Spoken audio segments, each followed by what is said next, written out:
What does God look like?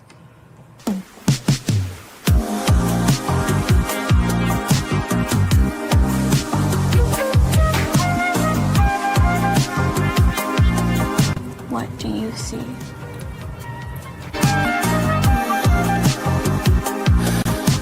We're solar-powered biological AI. Wait, what?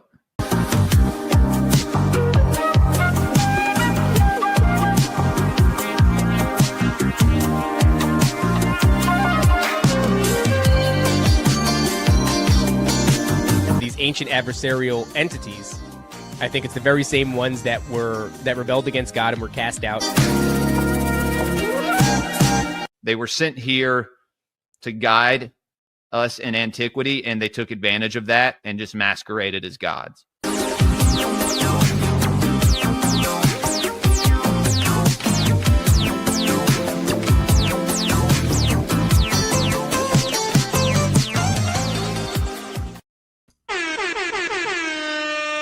What is going on, everybody? Good evening, and welcome back to the Greypilled podcast.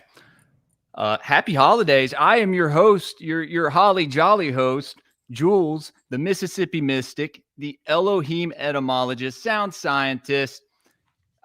Welcome back. If you're new, welcome to Greypilled. Guys, got a banger show for you tonight. Before we get started, hit the like button. You know how we roll. Even if you don't like the stream, go ahead and like it anyway. Doesn't matter. I see a lot of y'all are here anyway, waiting. Good to see all you guys. But without further ado, our guest for the evening, Jacob and Raven Lee of the Cult of Conspiracy. What's going on, guys? Hey. Same old same, brother. Thank you for having us on the show for this amazing holiday-themed SWAPCAST. We're here for the shit, you know? Hell yeah. Dude, I'm happy to have you. Well, we kind of scheduled around this date, and so I figured, like, hey, why not? I've been wearing this dwarf elf, I call it a Phrygian cap, all week. And so, this is probably the last stream that we'll do. We have so many outfits that we've worn for our Christmas season. We actually just wrapped up last night. And since it is winter solstice as of today, happy solstice, by the way. Guys, happy solstice, happy Yule, Merry Christmas, happy holidays. This is I think a very important time of year. We're kind of coming to a close. Mm-hmm. We're dying down, and we need to go ahead and let go of all that negative energy and all that, all the stuff that we're holding and that's dragging us down, right? And we need to be reborn into the new year on a good leaf, so to say. Yeah. The episode we did last night was actually really interesting, to say the least. Mm-hmm. So a lot of people, and you'll hear this every holiday season, especially around Christmas time, to say that Christmas is a pagan holiday that was adopted by the Christians, and they'll bring up the wreaths and the garland and the Christmas tree and the gift giving and all the Yule log and all these things. So this is more of a debate than people really are comfortable with. Mm-hmm. A lot of documentation, historical documentation, would actually suggest that all of these things are Christian based and were adopted by later neo-paganist movements. And it's not what the internet has told people up until this point, because that doesn't give clicks. It doesn't give likes to say that the Yule log is a Christian thing, or the Christmas tree specifically a Christian thing. Well, that doesn't feed algorithms. And it's very interesting, honestly. We just wrapped that one up last night, as a matter of fact. Well, actually this morning at like 2 a.m. Yeah, no shit. Yeah. I mean, when they were celebrating Christmas down in England, up in Norway, they were celebrating, Yule, right? But Yule is a time of year. Yeah, Yule is actually like think of it like summer or spring. It's a specific time of year. The conversation that we kind of bartered back and forth about is that scholars are arguing about if the Yule celebration, the word Yule, is pre-Christian or post-Christian, and how the celebration itself, including, i.e., the Yule log, trees, specific things, are actually post-Christian, or are they pre-Christian that got adopted into Christianity to help further gather more people into Christianity, or vice versa? Was it Christians that actually made this and then pagans actually adopted it to try to keep more people into their faith? So there's two sides of that coin, and we kind of looked at both sides, and there is a lot of interesting information to say that it is post-Christian, and a lot of these conversations are actually being post-Christian, but most people don't actually know the information about it. And so all these years, hundreds of years of people demonizing Yule specifically and winter solstice practices as, i.e., pagan equals demon, they're demon, they're, weaponized against people, is actually false, and it is relating to Christianity instead of just being a pagan, quote unquote, witch practice. And then when you tie that into the Eastern Orthodox versus Roman Catholicism or Western Roman Empire kind of ideals, you see that a lot of these, the people that were sipping haterade as far as the Yuletide bringings would go, were a lot of Eastern Ortho bros that were trying to shit on Catholicism and vice versa. So the Roman Catholics were shitting on Eastern Orthodox traditions. The Eastern Orthodox were shitting on Catholic traditions. And somehow in the mix of all of it, everything Christmas is pagan. And it's like, bro, almost every single bit of it is actually super Christian, including the date and including the decorations on the tree. Martin Luther is allegedly the first person to decorate a Christmas tree in his own home. With candles, by the way. Which is fucking wild. A dried tree with candles with no water to like make sure that it doesn't light up. But it is what it is. Yeah. Well, with Martin Luther, if you look at, there's something about his insignia that I don't know if he was really open about, but it's the Rose Cross, right? Yeah. The Order of the Rose Croix. And so when you look at it, it's kind of like, okay, this came, the order I think came before Martin Luther, pretty sure.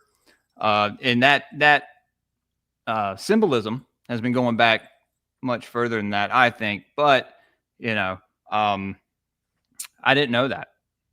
Dude, most people don't. I've been looking into a lot of that lately, looking back into the mystery schools and whatnot, seeing how far back the symbolism goes, where it originated, and who started to venerate it later on throughout time. And it surprised you, man. The argument about the 25th specifically is quite heavily debated about why specifically the 25th was chosen for Christmas is an entire debate in and of itself, because there's so many different ideas about why this specific date was made.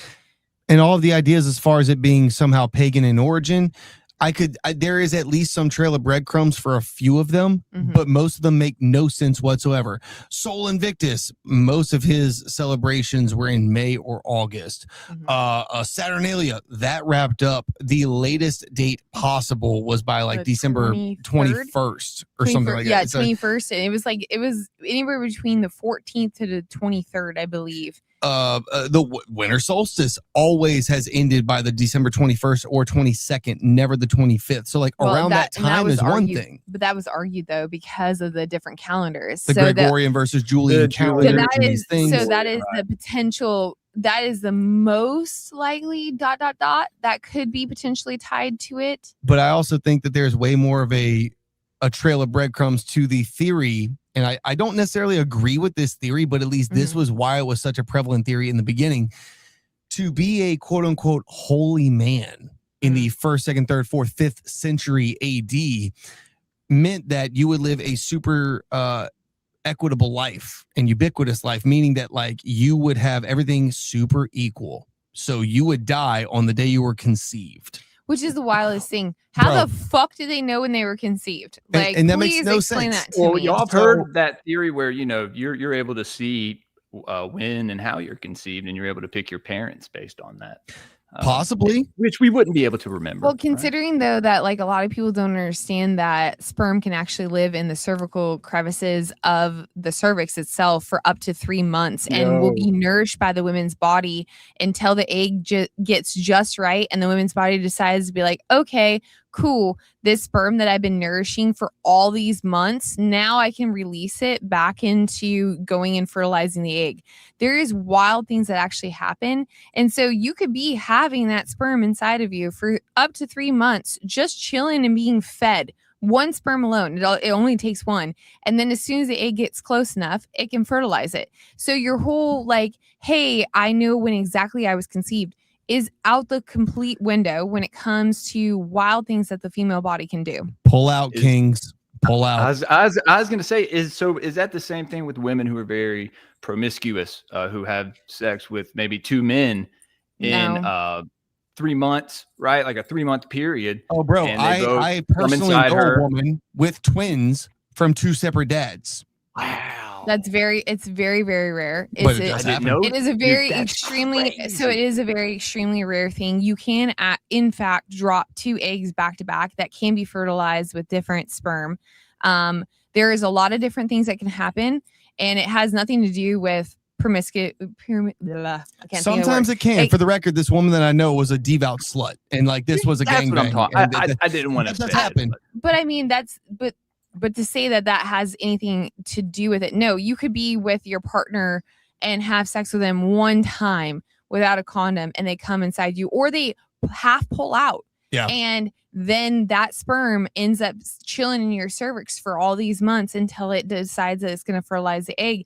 It has nothing to do with the amount of people that you sleep with. It has to do with biology, honestly. And the human body is wild in how it wants to procreate. And so it has nothing to do with the amount of people you sleep with at all. Right. I didn't know if, let's say if you were to have a baby and you were to think it was one man's, it could be another man's who you slept with 2 months before that. It could be. Okay. Yeah. Now, what Very about well DNA? Does a man's DNA stay in you? Yeah. So the baby's DNA will stay with a woman for the rest of her life. Okay. When you actually carry a baby, that DNA will permanently stay with us forever. And if anybody's questioning the things that Raven Lee is talking about here, understand she is a trained doula and was working in the birthing community for years. So like, she's not just talking just womanly things. No, she knows her shit. Yeah, I was actually going to become a midwife. I was 3 years into my midwifery school. And I've had a home birth, a birth center birth, like and all the water births and stuff like that. Yeah, so my second one was a water birth at a very small little home birth, little midwifery school. It was pretty much this little house, pretty much where midwives did. My last baby was actually at home, and that was wonderful. And so I've used hypnosis for all 3 of my births, and I firmly believe in hypnosis for hypnobirthing is what it's called. And I firmly believe in that for a lot of people. I've helped deliver quite a few babies. A lot of my closest friends, their babies, I've been there present for all of their births. And there's a lot to the birth aspect. And every day, I swear, I learn more new things about when it comes to women's body. So you put a baby in Jules. No, you didn't. Whoa now. Whoa now. Whoa. But to circle back. So the Yeah. theory was we understand when Jesus died. Mhm. Okay. It was in the night leading up to Passover. And if you go back, that would be March 25th of that year of AD 29 and all the things. So if you were to circle back to the day of gestation and the day of birth, these people did the math, and the earliest church fathers and feel whatever way you want to feel about this, but they did the math on this, and they said December 25th must have been the day when Jesus was born. Now, the big debate is to say that the shepherds were tending their flocks, and no shepherds tend their flocks in December, except for in that specific region of Jerusalem. Believe it or not, September is a very arid month. December, still to this day, shepherds tend their flocks in December on the mound. So it's very much in keeping with that tradition and local customs. So the earliest of church fathers decided that December 25th was his birthday, completely separate from all the solstice celebrations, pagans and Yules and things and stuffs and Saturnalia and Sol Invictus and all of this, completely separate from them, although it was around that time. But so many people throughout the generations have said if it walks like a duck and quacks like a duck, then Aflac, that bitch is a duck. And they just connected the two, even though there's actually no connection whatsoever. It's a pretty wild concept. Yeah, it's something that I have to look into, dude. Yeah, man. Yeah, we've read a lot about it actually, because we were kind of not arguing, but we were kind of debating back and forth about the historical information, because there's definitely two sides to that. And also, somebody in your comments asked me if I've ever seen a dolphin birth. No, because they're illegal in most countries. Yeah. It's That'd actually be pretty dangerous too, wouldn't it? But they're not though. The government so- would tell you they are, but has Unless there ever they're been any- MK Ultra dolphins. The only thing that is really dangerous is the bacteria. Yeah. To be honest, the birthing with the dolphins actually, there's a lady that actually did a whole series of information about it, and I think it was like 4 different people that actually birthed with dolphins, and it showed how the dolphins really connect with the women, and it's the female dolphins, and they are really really supportive and a birth partner, so to speak, for the woman that's giving birth. But the bacteria and the potential to have infections in that type of water is one of the main reasons why they're outlawed in most places. But there's a lot to be said that there's a connection between dolphins and humans, and because of the sonar and how they speak and all the different things, how it interacts with the baby itself. And so, but there's never been like a case, at least in the research that we've done, there's never been a case of a dolphin like attacking the newborn or something along these lines. There was nothing about them actually physically attacking anything. Actually, they were very curious, and they actually made a like a circle around the woman, and kind of just they protected her, and they kind of just stayed with her and gave her like pretty much energy the entire time, and were very, very supportive of her giving birth. But because of the bacterial concerns, that is why it's illegal in most countries. And it's like, dude, this is one of the coolest birthing techniques I've ever fucking heard of. And somehow it's illegal wild, because honestly. They decide so. Yeah. So when you give birth at home, is the energy real like different and chill, and like, because hospitals are so, so the technocratic and, when you give birth in a hospital, they're very technocratic, meaning they're very sterile. They don't consider the whole body as an aspect to birth. And so the energy is one thing that as a doula, you pretty much speak on from day one, because the energy is how women really kind of vibe with birth. It's about like 85 to 90% mental when it comes to giving birth naturally. And the energy needs to be protected at all costs, because if there is negative energy in the room, a woman will pick up on it, regardless of if she's in her zone or not. That energy feeds into her positive energy. And my wife can tell you that. Yeah, definitely. Yeah, you really need to protect the sanctity of your energy. And so like at home, I mean, I was in my own space. I was with people I love. I was in my bedroom, my bathroom. This is a place that I felt extremely comfortable with. And so even though things weren't going exactly to plan that I had in my mind, I was still extremely comfortable because I was in my own space. I valued my midwife. I'm very good friends with her. I know that if it came to the point where we decided mutually that I needed to go to the hospital, then I would trust that this is exactly what we need to do. But she trusted me enough to let me decide where I was with things and if I'm capable of doing what I wanted to do. And so personally for me, I don't think there should be, if you are meeting the criteria to be able to have a home birth and you are healthy and you're able and you have a very strong midwife, that you should be able to birth at home, because it is leaps and bounds the best experience compared to the hospital, where I had nothing but a horrible experience. Oh, especially in the South, they are so willing to cut a baby out for no reason whatsoever. Dirty as hell too, man. I mean, we were there Christmas Eve, almost 4 years ago with our daughter, and it was during COVID, and it was like dystopic or like dystopian zombie film. And they had your mask on, you couldn't leave. COVID patrol, and it was just horrible. It was I helped a terrible way to a spend couple Christmas. friends through COVID bursts, and that was really interesting. They didn't want to let us in, and they didn't want to really let us have a doula and deliver your baby via Zoom call. Like, what the fuck are we talking about? It was a lot of here? interesting. Whoa. Yeah, it was a lot of interesting protocols, because at the time I had to bring my other children with me, and they had already seen one of her other births, and they were like, well, they have to stand in the bathroom. And I'm like, what the fuck is the bathroom going to do compared to 2 feet away at the birth pool? But okay, sure. whatever.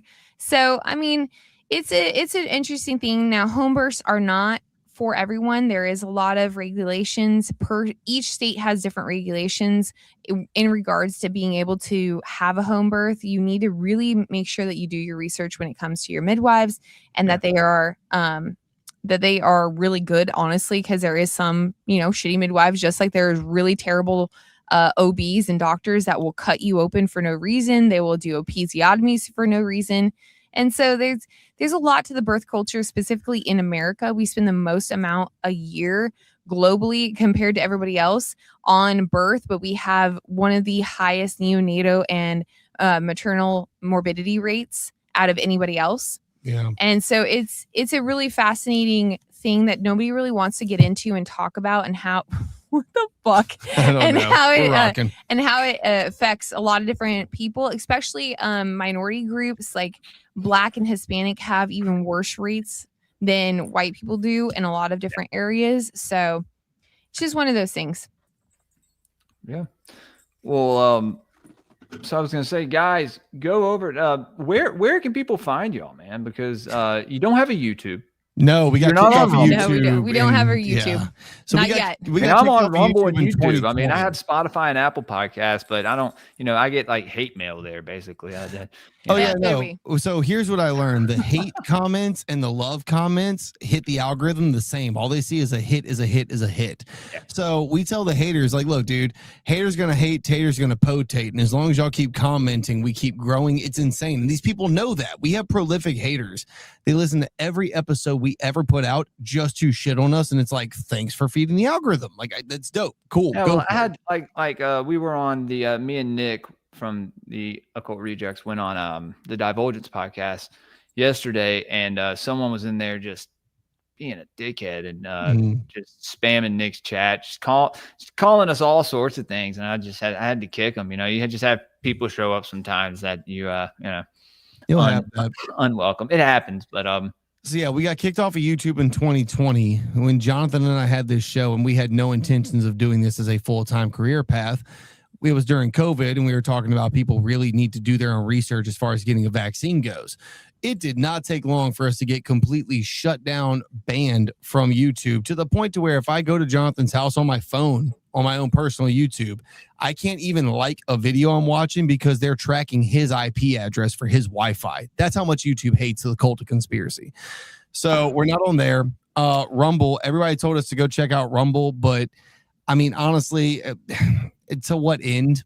I understand that there's people that are making some real progress over there, and there's real advertisers that are going that direction. But for what we have done, and for the cult that we have cultivated amongst ourselves, which, pun intended, fuck it, we are available on every listening platform you got: the Spotify, the Apple Podcast, the iHeartRadios. I don't think we're on Pandora. We're on Amazon Music, these places. And if you want to see the video content of everything that we put out, it's only exclusively available at patreon.com/Cult of Conspiracy Podcast. When you go there, we have a couple of tiers for entry. If you go for the lowest tier, then you get all of our shows a couple of days in advance, all the video footage, you get direct access to us. But if you sign up for that Third Eye All the Way Open tier, then you get to join us every Tuesday night for our Cult Member Live show that we do every Tuesday night at 9 p.m. Central. And we post that as an episode later on in the week. As of this moment, the Cult of Conspiracy is pumping out 15 episodes per week, and we have every intention of increasing that number. We have brought on multiple affiliates and things like that. So basically, we're trying to make ourselves a one-stop shop for all things conspiracy. Right? We have multiple cryptid correspondents. We have multiple biblical flat earther people. You name it. If you have something of a conspiratorial mindset towards something, we probably have a show dropping this week to talk about it. And that was the overarching goal here. And the Patreon is being revamped. And so hopefully by the first of the year, we're going to have it all set up with new things and being able to, we're going to rework every tier and offer new exclusives. And so we're going to be offering behind the scenes. We're going to be doing Q&As. We're going to be doing lives. We're going to have promo boxes. We're going to be doing merch eventually. So all of that's going to be reworked. So come check us out. And we are answering the DMs quite often. So this is the best way to be able to get in contact with us and actually talk to us personally, one-on-one. Yeah, so we have an My bad. Instagram, we have a TikTok, we have social medias, and people DM us all the time. But it depends on the day. Sometimes you'll look at the messengers, and you might have like 2 or 3 messages waiting on you. You'll check the next day, and you'll have 200 unread messages just waiting on you. And it's like, bro, like we have a social media person, but I mean that's a drastic undertaking to ask them to answer all of these things on behalf of us. Patreon is the only place to get direct DM access to Ravenly and myself, and we answer every single one of them. And so, yeah, we try to draw as many people as we can to the Patreon, but Yep. the Dude, majority if of our you're a bread part of my butter is off the Patreon, audio. you're like basically my friend, you know? Yeah, for sure. It's like texting me. We have notifications on our phones, so we pop it up. It pops up on our phones, and we try to respond as soon as possible. We're increasing the amount that we're posting. We are going to be doing a lot of different things as come the new year, so it's going to be really awesome. It's going to be a new fun adventure for us. And to put it into perspective for you, we got to the point where we had to start deleting older posts off of Patreon, which I didn't know was a thing. Once you post, I didn't know this, to be honest with you, but once you post so many videos, we just approached, I think the episode we're dropping by the end of this week is going to be episode 973.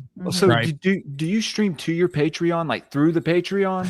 It's a Zoom link. So okay, when you go to that I third do just a Rumble link to just a post, and they click on the link. So those fill up. Yeah, they do. Oh shit. Okay. So whenever we do our Tuesday night lives at 9 p.m. Central, whenever you go to the Third Eye All the Way Open tier, you go to Patreon, and we send out a link on the Patreon to everybody of that tier and up, and then you click onto the Zoom link and you're in it. And we roll for at least 3, sometimes even longer hours of just malarkey, and it always goes off the rails. And like, even if we have some sort of a plan of attack, the things we want to really talk about this evening, that ain't sticking. We talking about the wildest shit because we do, you know. His chat be going wild right now. I'm reading all the different messages. Raven, I'm like, so sorry. Guys, that's why I lift up my glasses, because I'm like, man, Raven, I got so dark. I'm sitting here reading all the chat, and I'm like, man, whoop my baby mama's hoe ass, please. Yeah, the Canadians in the chat are gay. Like, man, you're just feeling some type of way. Whoop my baby mama's hoe ass. That's why she your baby mama, because you tap that ass. We baby black. We got what's his face? What does it say? EXRO349. You said women on podcast is disrespectful. Well, fuck you too. Disgraceful. Oh, Xerox. Xerox 349. So here's the deal. Raven, he does this to my wife, and then she. Oh no, you're good. I have no problem with it. For the record, you can fuck right off, and I'm good with it. So. A 2-time combat deployment Marine. Yeah, like. So like, I'm a Marine. She's a Marine. She has combat deployments under her belt. So like. Women on pods. Ew, women speaking. Oh my god. Yeah, get bent, dog. It's I mean, you're cool. I'm here for you, sugar pie. So he's a good guy. Hey, Zero. Hey man, I have no problem. Disrespect my audience. Fucking y'all lay into them. If they say something you don't agree with, man, just say, trust me, hey. you're not going to offend me. No one in this chat will offend me. I promise you. Zach said, don't read the chat.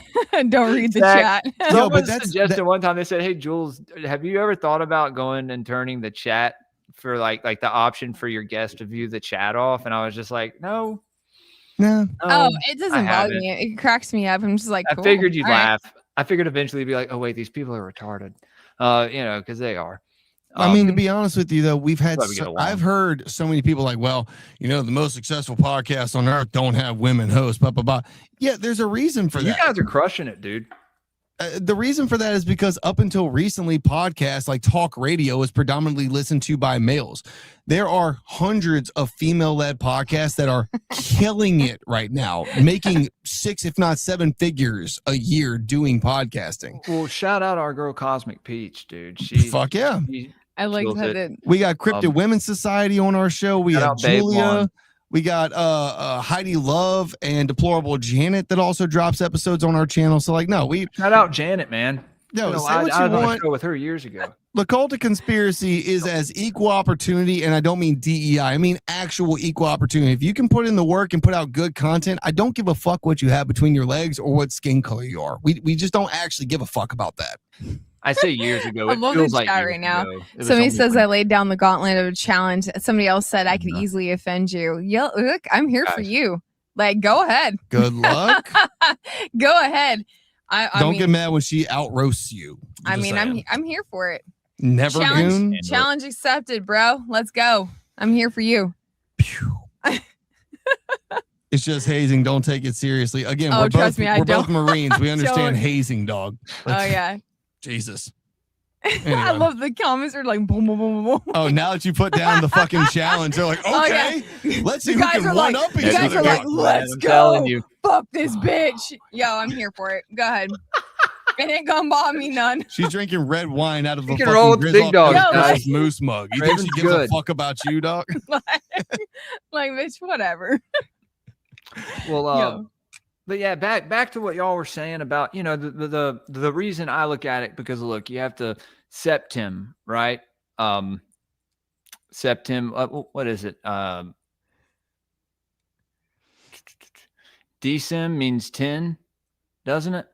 So yeah, so the original Decem, calendar. Novem, Septim, yeah, the Latin words for it, and then you look into the meaning behind it, right? So January representing Janus, the two-faced god. You could say it.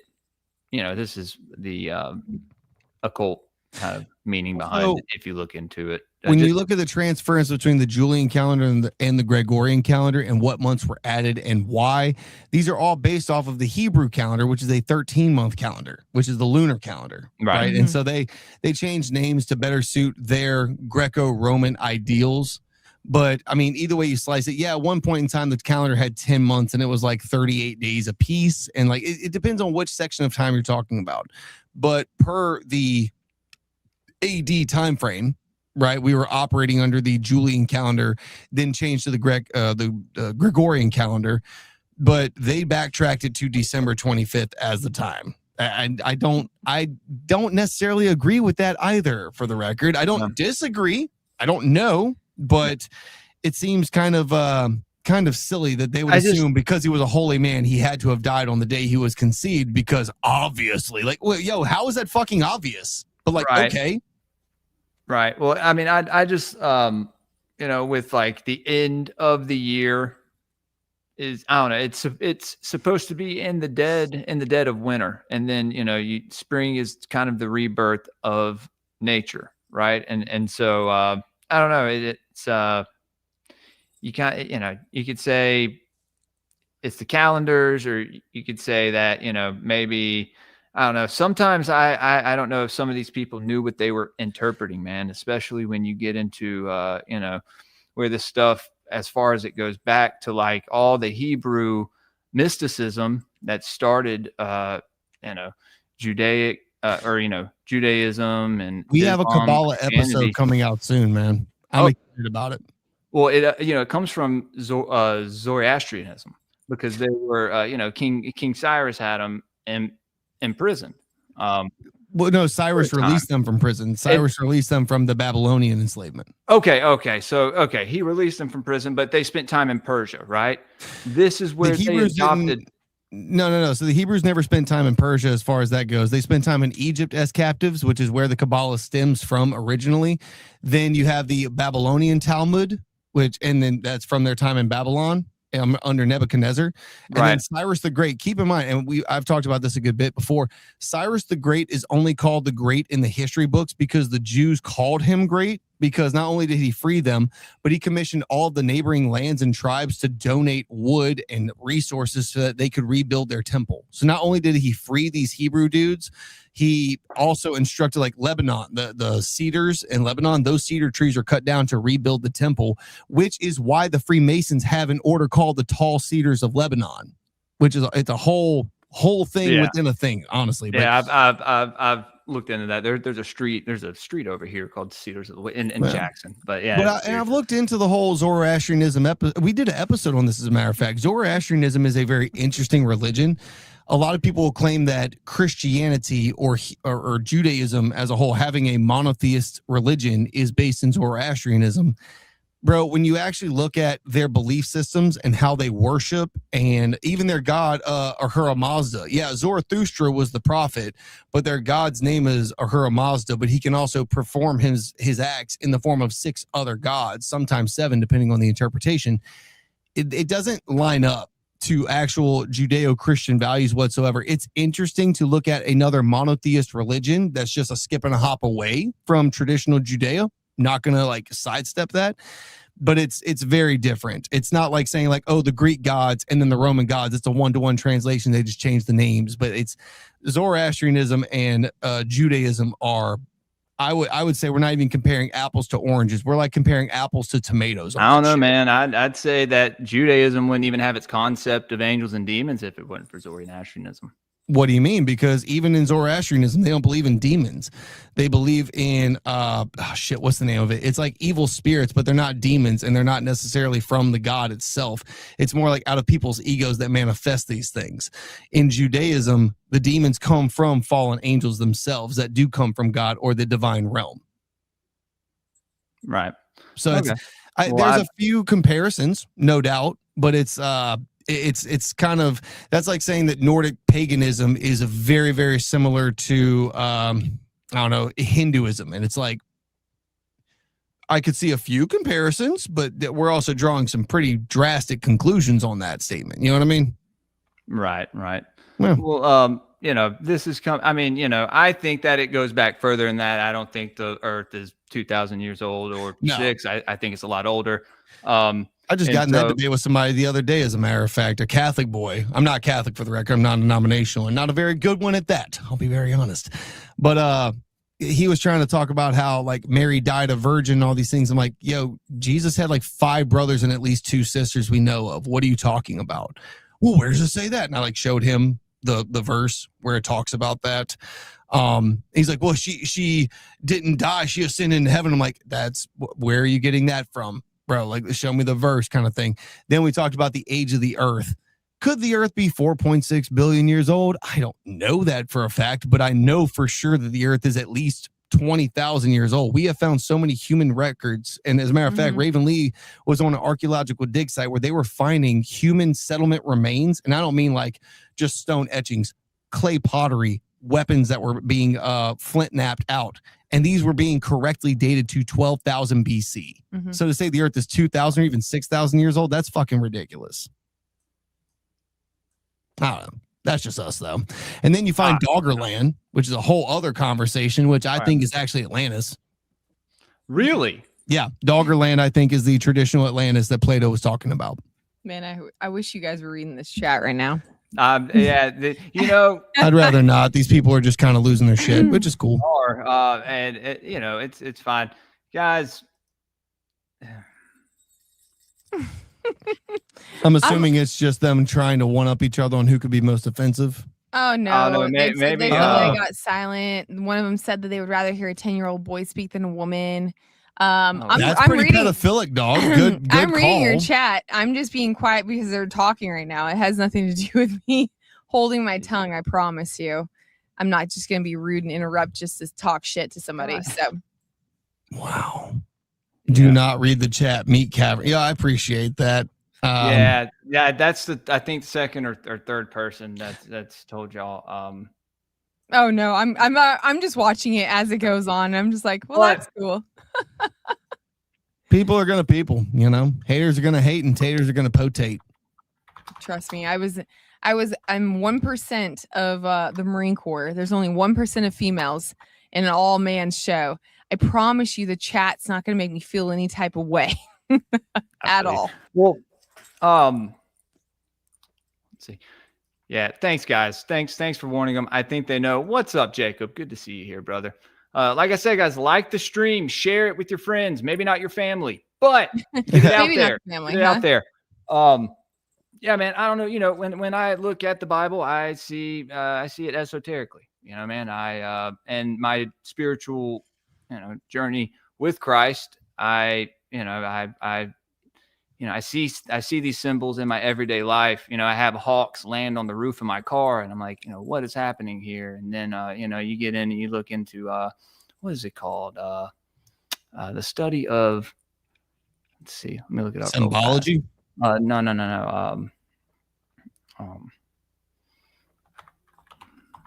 It's fascinating, actually, and it's this all stems back from the beginning of the mystery schools being in Egypt. Right. And I mean, and I'm not saying there's nothing that these mystery schools were fucking with that is not something of the mystic, esoteric, or what we might even call true magic origins by any means. But I mean, even we talked about this on an episode, Pythagoras, he had a numbers cult, right? And you had to be silent for 7 years to even be admitted into the cult. That's the whole Illuminati, right. But here's the bitch of it. Pythagoras didn't even come up with that theorem about the triangles. They found Sumerian tablets that showed Pythagoras' theorem that predate him by at least 1,000 years. Bro, so it's like all of the secrets that Pythagoras and that secret cult had, that was just fucking rebranded shit. That's what happened with Crowley and all these other New Age people. They got these the symbolism and these mystery schools, and they took it and they rebranded it into their own religion. Except for Blavatsky, I do think she's a 100% liar and a charlatan. Her entire story, start to finish, makes no fucking sense. Well, yeah, dude. When you look at the theosophy, I will say this. I don't know if you've ever looked into topomancy and the egregore and the theory of the thought form. Man, it's very coming from Eastern mysticism, But it was, I think it may have migrated to like Western esotericism through theosophy. That's interesting. That's what Hall says. But you gotta take Manly some of what you say with a grain of salt. Manly P. Hall is absolutely a very well-read source. Not going to shit on Manly himself. As far as the Tulpa and egregore conversation goes, I find a few faults with it. And this isn't me throwing my Christian ideology on it. I have a hard time believing that, like, for instance, Santa Claus. People say, well, he's an egregore. Santa Claus isn't actually manifested into a being that's leaving presents under my tree every Christmas, right? There is billions of the symbolic meaning behind Santa. We talked about that too. It's not pagan whatsoever, as a matter of fact. It's actually Christian as fuck. From St. Nicholas and Myra and even the red cloak, that goes to Christian ideologies as well. So to say that Santa Claus himself is an egregore, there's way more belief in the 6, 7, and 8-year-olds that truly believe that Santa Claus is. I just said 6, 7. You fucking ass. There's way more belief in these children who have true I saw that. belief. I got it. Yeah. But they believe 100% that Santa Claus is dropping off these presents. I have a hard time believing that billions of people all agreeing on the same night that this is happening wouldn't manifest something if that was a true statement. So tulpas and egregores, I get it as far as a philosophical take, as far as mentality, and maybe even manifesting something for yourself and believing it comes to fruition. I don't think Santa is an egregore at all. I actually believe in Santa. I had a semi-supernatural experience when I was a kid. There was no one in my house awake, and there was movement in the living room. I wasn't fucking dreaming. Everyone was asleep. I was too scared to go in there. I just felt like I shouldn't go in there. But there was like people, someone was in there rustling around. Like, dude, when I tell you I secured, like, my dog was on my bed, my mom was sleeping in my bed with me, my grandma and my aunt were in her bed, no one else was in the house. My dad and my mom are divorced. He's not over there, He's not over there. Trust me. And the dog is in there. The cat's in there. Who's in the living room? I don't want to wake anybody up. And and my wife laughs at me. She's like, "Honey, it was probably just your imagination." I'm just like, I don't know, dude. I don't know either. But I mean, who's to say? Depends on the neighborhood you grew up in. That might have been your local crackhead. It might have been. I grew up in Jackson, but not that far across the tracks. Local crackhead just visiting you in the night. Jonathan, all my presents would have been gone, dude. No, but I mean, true.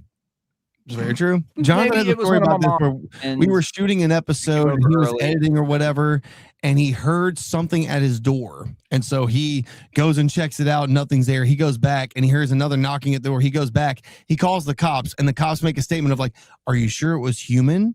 To Jonathan, so you mean it was obviously a demon at my door? I'm like, Bro, you live Whoa. in a single wide in a really shitty trailer park. That was probably your boy Clarence from 5 doors down trying to see if you had a Joe on you. Like, what are you talking about? But It sure, was a demon. clearly a It demon. was a demon. Well, what y'all's takes on demons, brother? Is everything is everything angels or demons, or is there an in between? Because I So- seem to think it's how you. Well, first off, we know that there's entities, there's deities that exist. you There's God. energy that exists that will manifest into different things. But what do you think about? Well, the both of y'all. What do y'all think about people's perception on things? Does that affect what they see, what they encounter? Yes and no. Okay. So I do believe that perception can be reality. Again, to cut back to like your 6-year-old kid, the closet door is open. He wakes up and he sees something weird in his closet that doesn't make sense. His brain tells him that's clearly a monster or whatever the case. He turns the light on. He sees a sweater that was balled up and had a weird shape to it. But in that moment, you couldn't tell him that that wasn't a monster. So the mind absolutely plays tricks on you. And I'm not saying that you discredit the mind. If anything, I'm telling you that because the mind has been hardwired to say, for pattern recognition and for survival needs, that what this is what the brain is telling you is if we don't know what it is, we're just going to perceive it as danger and roll through, right? So I see that. But also, so I have a overarching Bias. theme. Is everything angels and demons? I don't believe so. Like I believe that aliens are real, fae I'm right folk there might with be you. real, interdimensional travel might be real, and So demons we're on and the angels same are real at the page, same time. dude. Yeah. We're on. That the being same page with said, that. I had a demon attached to me from the time I was 5 years old to the time I was 23. And I had a lot of physical experiences and encounters with this entity itself. And I did not manifest this. I grew up in a staunchly Christian household. It wasn't like a fear-based thing either. Like this thing came from pretty much fucking nowhere. It fed off my fear. And I've looked into, and I've even told my story about where the demon came from and stuff. And I've dropped an episode on that a few years ago. Dude, But I've had encounters with dark entities, especially we talked about, I think before, I used to be about 10 years ago now, I used to be on opiates and going through opiate withdrawal. You really wrestle with some heavy shit, dude. Supernaturally. Like it's pretty crazy. I should write a little book about it, to be honest. You should. Absolutely. But in that time, I saw a demon and I have seen an angel. I have witnessed them both. I have heard what they sound like. I know what they smell like. I know what they look like, all these things. So to couple that with what biblical sources tell you about these entities, I agree that that's real. Now, with that being said, I know so many Christians that say, oh, I don't believe in aliens, but I believe in demons. I don't understand why those two are brought up in the same sentence. Well, you're saying that God made life on another planet? Bro, fucking maybe. Is it possible that God's plan is big enough that it requires more than one galaxy? I tend to believe yes. So I roll with that. Interdimensional beings, time travel beings, fae realms. I mean, who's to say that all of that is still not under the umbrella of God's creation? I don't know. I think it is, man. Yeah. I think it is. And then based on how, what frequency do you vibrate on? Are you a good person? Are you doing good deeds? Are you a good father? Like all these things, and you encounter one of these things in nature or in a dream, how is it going to appear to you? I think that does affect it, man. Yeah, absolutely, dude. Sure. Like, okay, for instance, someone encounters something that looks more like, I don't know, it's an angel, but it looks more like it has like it looks more like a Greek god or something, but it's nothing dark, and it's like nothing that's trying to masquerade as God. It's something that's coming to give you a message, or like you have a dream and you see something symbolic with some certain entity. Like you would say that would be like an angel or something, right? It's just however the person perceives it is what they see. Possibly, but it's also about testing the spirit and testing the fruit, right? So you could put that to a relationship you have in your life. If you have this person and they claim, or you feel like this is a really good friend of yours, test the spirit of this person. Do they actually have your best interest at heart, or are they trying to use you? And then test the fruit. You've been friends with this person for 3 years. Has there been anything positive that has come out of this friendship? And I don't mean using them. I mean like overall, even if it is on a personal level, if this person is nothing but a vent person for you, whatever the case would be. Has this person benefited your life, or has this person sucked goodness from your life? I feel like both can be said on that, especially when we're talking about the angels and demons or gods or whatever else. So many Christians believe that every single pagan deity clearly was a demon that was incarnating itself into the form of whatever to these ancient tribes. Yeah. And some of them, yes. Some of them I absolutely can see. We're talking about Moloch. We're talking about Baal. We're talking about these gods that are like, clearly they're talking about sacrificing your newborn child to them. Okay, I think we can all pretty much assume that that would be demonically inspired. Gotcha. Yeah, 100%. absolutely. Yeah. But when you look at the rest of these pagan deities, most of them are not talking about doing some horrible shit to your fellow man. If anything, they're talking about you bettering yourself as It's a something person. beautiful, man. It's And something that's beautiful spiritually. You know what I mean? It's growth. They right? can be. Some Yeah, are they horrible, can some be. are bad.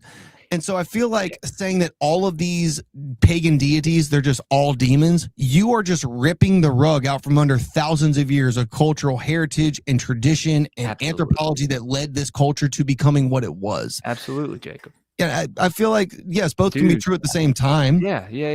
I No, mean, who's you to have say? your dark dude. You have Typhon who goes all throughout, you know, and you got Hermes stepping on Typhon. I've been relating to that lately. I'm like, you know, be Christ stepping on scorpions, be Hermes stepping on Typhon. You know, some people don't like that I relate to being Hermes stepping on Typhon. It's like, you know, why? You know, it's a metaphor. Obviously, it's like, don't look at everything as demons, or it will present itself to you as dark and evil. And that's part of what like the culture has done to it, right? All these Sure. movies that are released, right? You have like Hereditary and what's the other one that was done? I'm trying to remember.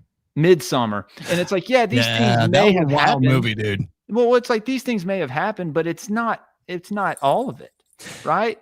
So when you look at these pagan deities as well, it's also interesting to look at their backstories. So like, for instance, Thoth, right? So He wears a crown made from his uncle's cum, or his cousin's cum that was extracted from his uncle's ass. Oh, you're talking about Osiris. No. Thoth. Well, Thoth and Osiris, they're both part of the same family. Yeah. And And what in So- Mesopotamian mythology into Egypt, Thoth gets the phallus of Osiris, and he gets Isis pregnant, and she has Horus, and then Horus goes and lives with his uncle Gibel, the god of fire. Well, no, I'm talking about Set and. But yeah, no, Set. So Set is the brother of Osiris, right? Right. And so his nephew and him had a little bit of some falling out. Horus. And Yeah. And it was about who could top the other one. So long story short, the uncle tried to rape his nephew, but Jesus, somehow okay. the nephew caught the cum and then jacked off on some cabbage, which was Set's favorite snack. And he ate the cabbage the next day. And then it was about who could put the cum into each other, because that's how you would assert dominance in the Egyptian culture. Then whenever Set was like, yo, I'm going to call my cum out of this kid to make sure that everybody knows that I'm on top of him, none came out because it was caught. Meanwhile, the nephew was like, okay, I'm calling my cum out of you. Cum spewed from this dude's stomach in the form of a golden crown that Thoth then put on his head that gave him all of the knowledge of writing and shit. And it's like, okay, so once again, let's go back to this whole testing the fruit and testing the spirit thing real quick, just for a second. It's like, I really don't think it takes that much of a leap and a jump to see that maybe the Egyptian deities were out of their fucking mind. And then when you see that the Greek and Roman deities, also their stories, most of Greek and Roman theology is 99% Jupiter and Zeus not being able to keep their dick to themselves, and like 1% some backstory that gave things context. And it's like, okay, once again, a little bit of the testing the spirit and testing the fruit God would tell me that this is probably not the right way to go about it. I don't know. Okay, don't say that. We're not going to talk about that. Oh, Lord. I'm sorry, Raven. I see you. I'm you ready to light some sorry. people up? She is mortified. Oh, no. No, What? she's No, being okay. very polite. Please look. I'm Hey, being extremely polite and keeping my mouth shut. I am not mortified one little bit about what's being said. Trust me on this. I was in a truck with 4 other dudes, sometimes 5 other dudes, for like 60 plus days, and we just, dudes be duding, and they do a lot of shit. And like, I have nothing in this chat surprises me literally one single bit. I'm just Meat like, cavern. yep, All right, boys, be They're doing talking bullshit. about drinking cum now, Jacob. Look what you've Oh, done. I know. I Like mean, I'm hey, watching They're just the chat. trolling, I'm but just- No, you're not it's gonna bother me. something So that, I have no problem. Like it's just like, okay, cool. There's a cookbook So, for all of you out there that are talking about drinking cum. It's called Natural Harvest. this And if is you're the looking wrong at time to keep my mouth shut. Jacob, I'm don't not- do this. I'm being Oh, yeah. I'm being as polite as possible Yo, right now. yo. So, no, if you're oh if- no, there's an entire Cookbook. FM radio Go ahead. that is dedicated. No joke. You could just log on and listen to it, and every single day they talk all day long about how they use sperm and any dish possible. I'm not joking you. It's a whole thing. So- And they have an entire podcast about being able to just bake with it, cook with it, drink with it, whatever the fuck you want to do with it. So for any of y'all that are thinking y'all are going to get smarter by drinking cum, there's a whole cookbook out there. I'm going to just Yep. stick to eating regular food like a normal It is human, Christmas, but- guys. Christmas cook. I'll stop. Spirit That'd be a cooking. good Stop stocking stuffer, if you will. it. Oh, yeah. Oh, we're joking. We're joking. Totally. Nobody clip that. Oh my god. That's all we need. The Dude, AI okay, yeah. algorithm to clip that shit. I feel you, Jacob. And there were cults that are started off of shit like that. And like, you know, the legend of the Green Man and the Green Knight. You know, there was a cult started off of worshiping the head of him. There, you know, the head of Saint John, right? The head of Geronimo and Skull and Bones and all this stuff. But do you think some of this, like, you know, the interpretations of these stories, it may be interpreted wrong, or I don't know. Do you understand the full context of it? Some of them, yes. Some of them, no. I feel Right. you. A lot of things You're get being lost in honest, and I love that. Dude, it's something I've like kind of delved into. The symbolism is it's real weird at times, but all the animal symbolism is really just representing you know, the carnal nature of man. Right. Right. It's fascinating at times. Some of these things you see for so long and you're like, wait a minute, and you figure out what it means and you're like, holy shit, it's and some of the stuff, you know, it's how you use the symbols, right? Especially, I'm sure y'all understand magic. Yeah. You know how sigils are used and how all that, you know, something can be used to invoke something and also be used as a protection, right? Sure.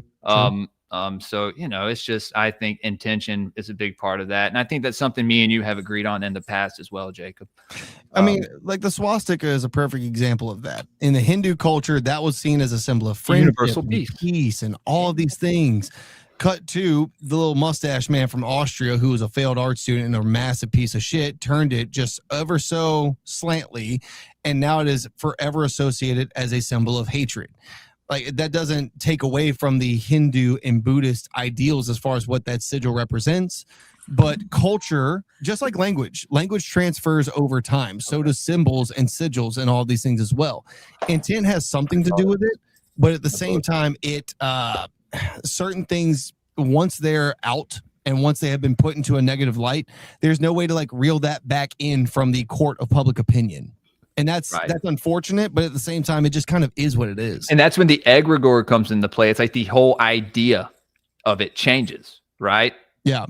The whole, it's like, well, if you look at some of these mystery schools, man, it's in the past, they used the hooked cross, or, you know, the swastika, and the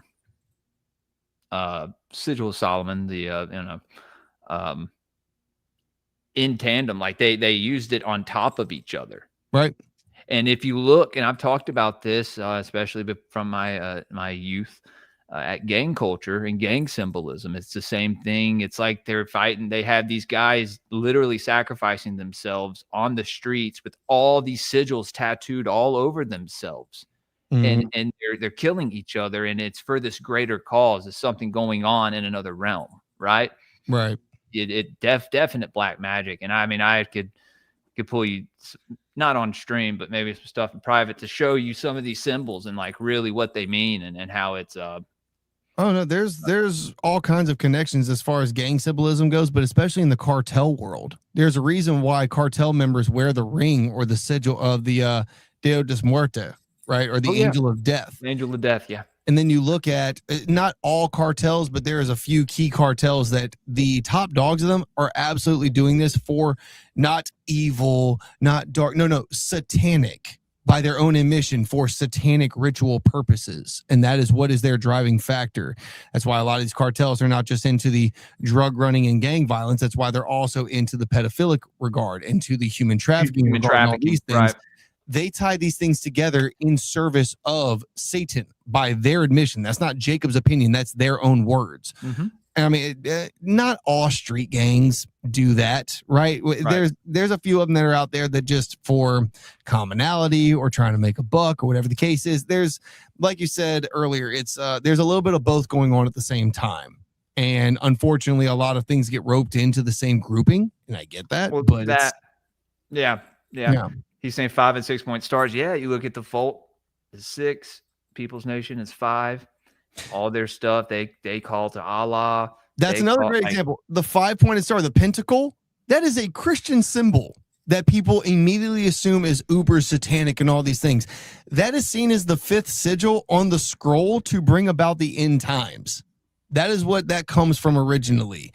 That has nothing to do with Satan. Well, you got to turn it upside down. That's the invoking. Right, people have taken it and used it for that. Right, it's the intention. Yeah. When it's all equal on all sides. Yeah. There you go. Yeah, yeah. See, people. I'm glad y'all know how sigil magic works. Yeah, and that's one thing that you see with like this. I'm sure you know, Raven, with you being familiar with hypnotism.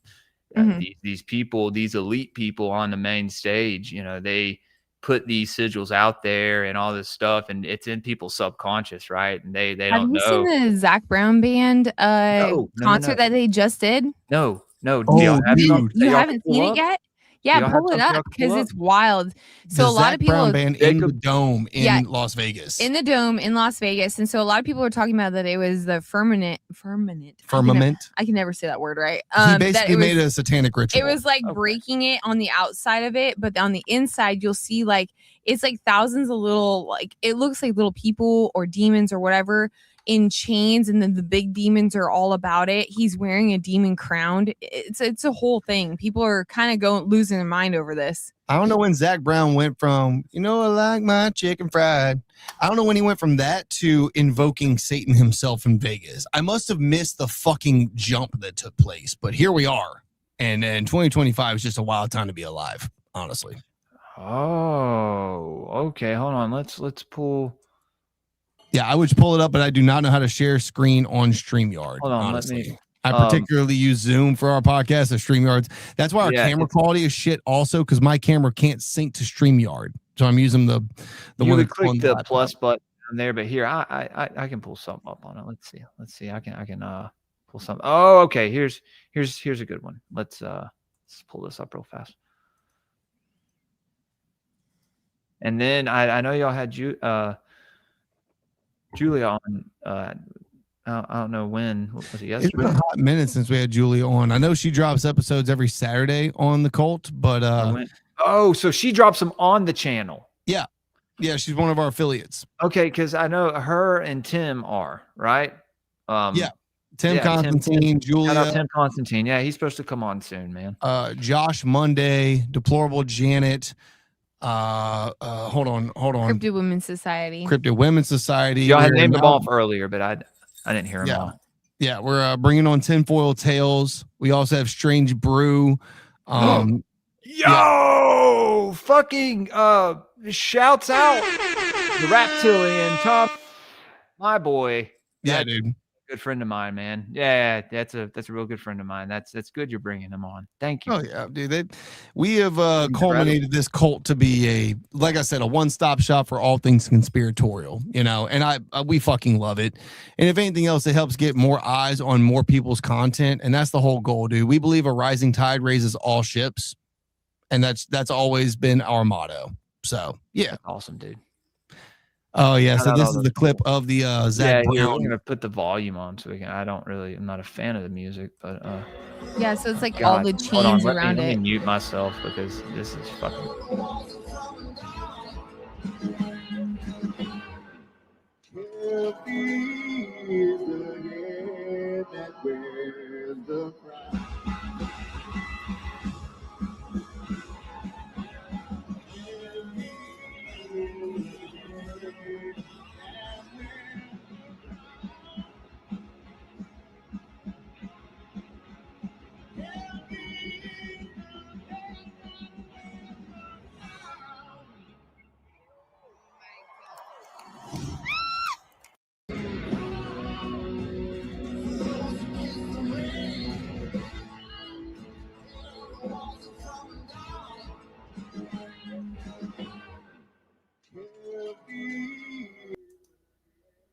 All right. Yeah, man. That's yeah. I didn't really know who Zach Brown was, but He's a country singer who, up until this point, has made some relatively popular pop country songs. Right? You ever heard the song, "You know I like my chicken fried and cold beer on a Friday night, a pair of jeans that fits just right"? That song is Zach Brown, and then somehow he went from that to whatever the fuck was this coat hanger abortion in Vegas, and here we are. Here the fuck we are. Yeah, dude. That's what was someone else recently put out another song that was very. I mean, it's happening all the time. I really don't try to keep up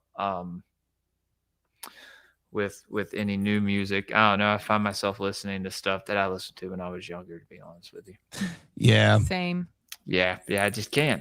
Even though like my son will try to get me into new stuff, and I'm like, dude, it's not gonna happen, bro. So it fucked me up though. So here we have one classic radio station in our section of Louisiana, right? And so I turned it on one day, and this is the station where I've heard Creedence, Buffalo Springfield, AC/DC, Guns N' Roses, these types of things. So I turned it on just to hear what was popping on the FM, and I heard Breaking Benjamin. And I'm like, okay, so that's considered classic rock now. And I realized that song was over 25 years old. And I'm just like, oh, okay. So now I'm an old man now. And that's a thing that I now have to live with. Right. Moving forward. Yeah. Right. It's like, dude, that came out 2 decades ago. What the hell? But then you also look at the music from that time frame and look at the shit now. It's like, you know what? No, I'm comfortable saying the music used to be better. Yeah. And I try to get my kid into it, and he's just like, no, Dad, stop. I'm just like, what's wrong with you? Dude, my kids got into funk music. Not funk as in like I know what you mean. Yeah. Jacob, I used to be a rapper. Not George Clinton. I used to be a rapper. Music and like Mary J. Blige. I mean funk, PHONK. Yeah, like Memphis, Memphis rap samples with like cowbells and it's all Brazilian funk. These kids are into it. It's weird. Okay, because my son showed me what funk music is now. Dude, I used to be a rapper back like 10 years ago, and yeah, y'all don't start talking about it in the chat. We're not gonna go there. No, but my point is though, it's like I showed him. I'm like, oh, so you're into this? Yo, I showed him house music. I showed him dubstep. I showed him like actual EDM, like drum and bass. Ever, but it's this weird scratchy ass music. So it's like a combination of house music and EDM together, but then it has this weird undertone of just this scratching sound in the background.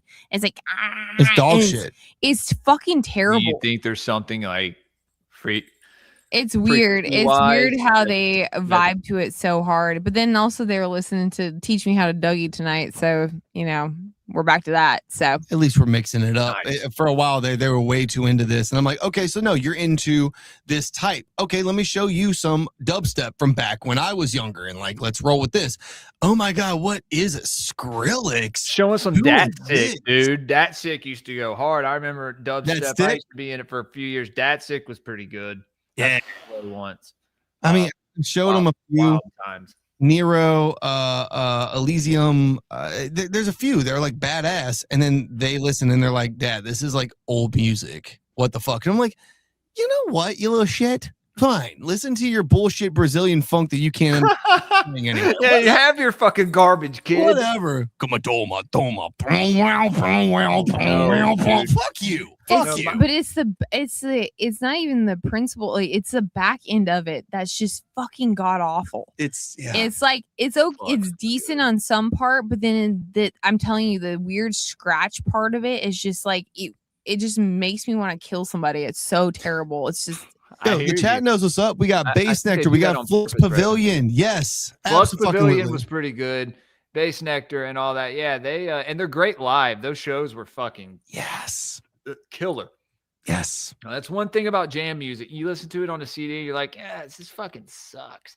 But then you go see them live and you're like, yeah, and you got your shirt off, dude. I remember, I went and saw Panic came here, and I ate a bunch of mushrooms and got real drunk. It was funny. Not a good combination, some might say. Some might say the best combination. But you know, it was a good time. I wasn't violent or anything. You know. First time I ever got really far off on the mushrooms, I was at a pagan fire festival called Embolic, and I was hanging with some Nordic pagans, and I was already a couple of bottles of mead deep, and then decided to try mushrooms for the first time. My God, I saw behind the matrix, and it was beautiful. Really? But, oh man, it was wonderful, dude. No, I'm good. Hey, I'm with Jacob on this. We still got to go cryptid hunting, dude. Oh, bro, you let me know when. You're in Mississippi. I'm in Louisiana. I got a spot. You're like not that far from us.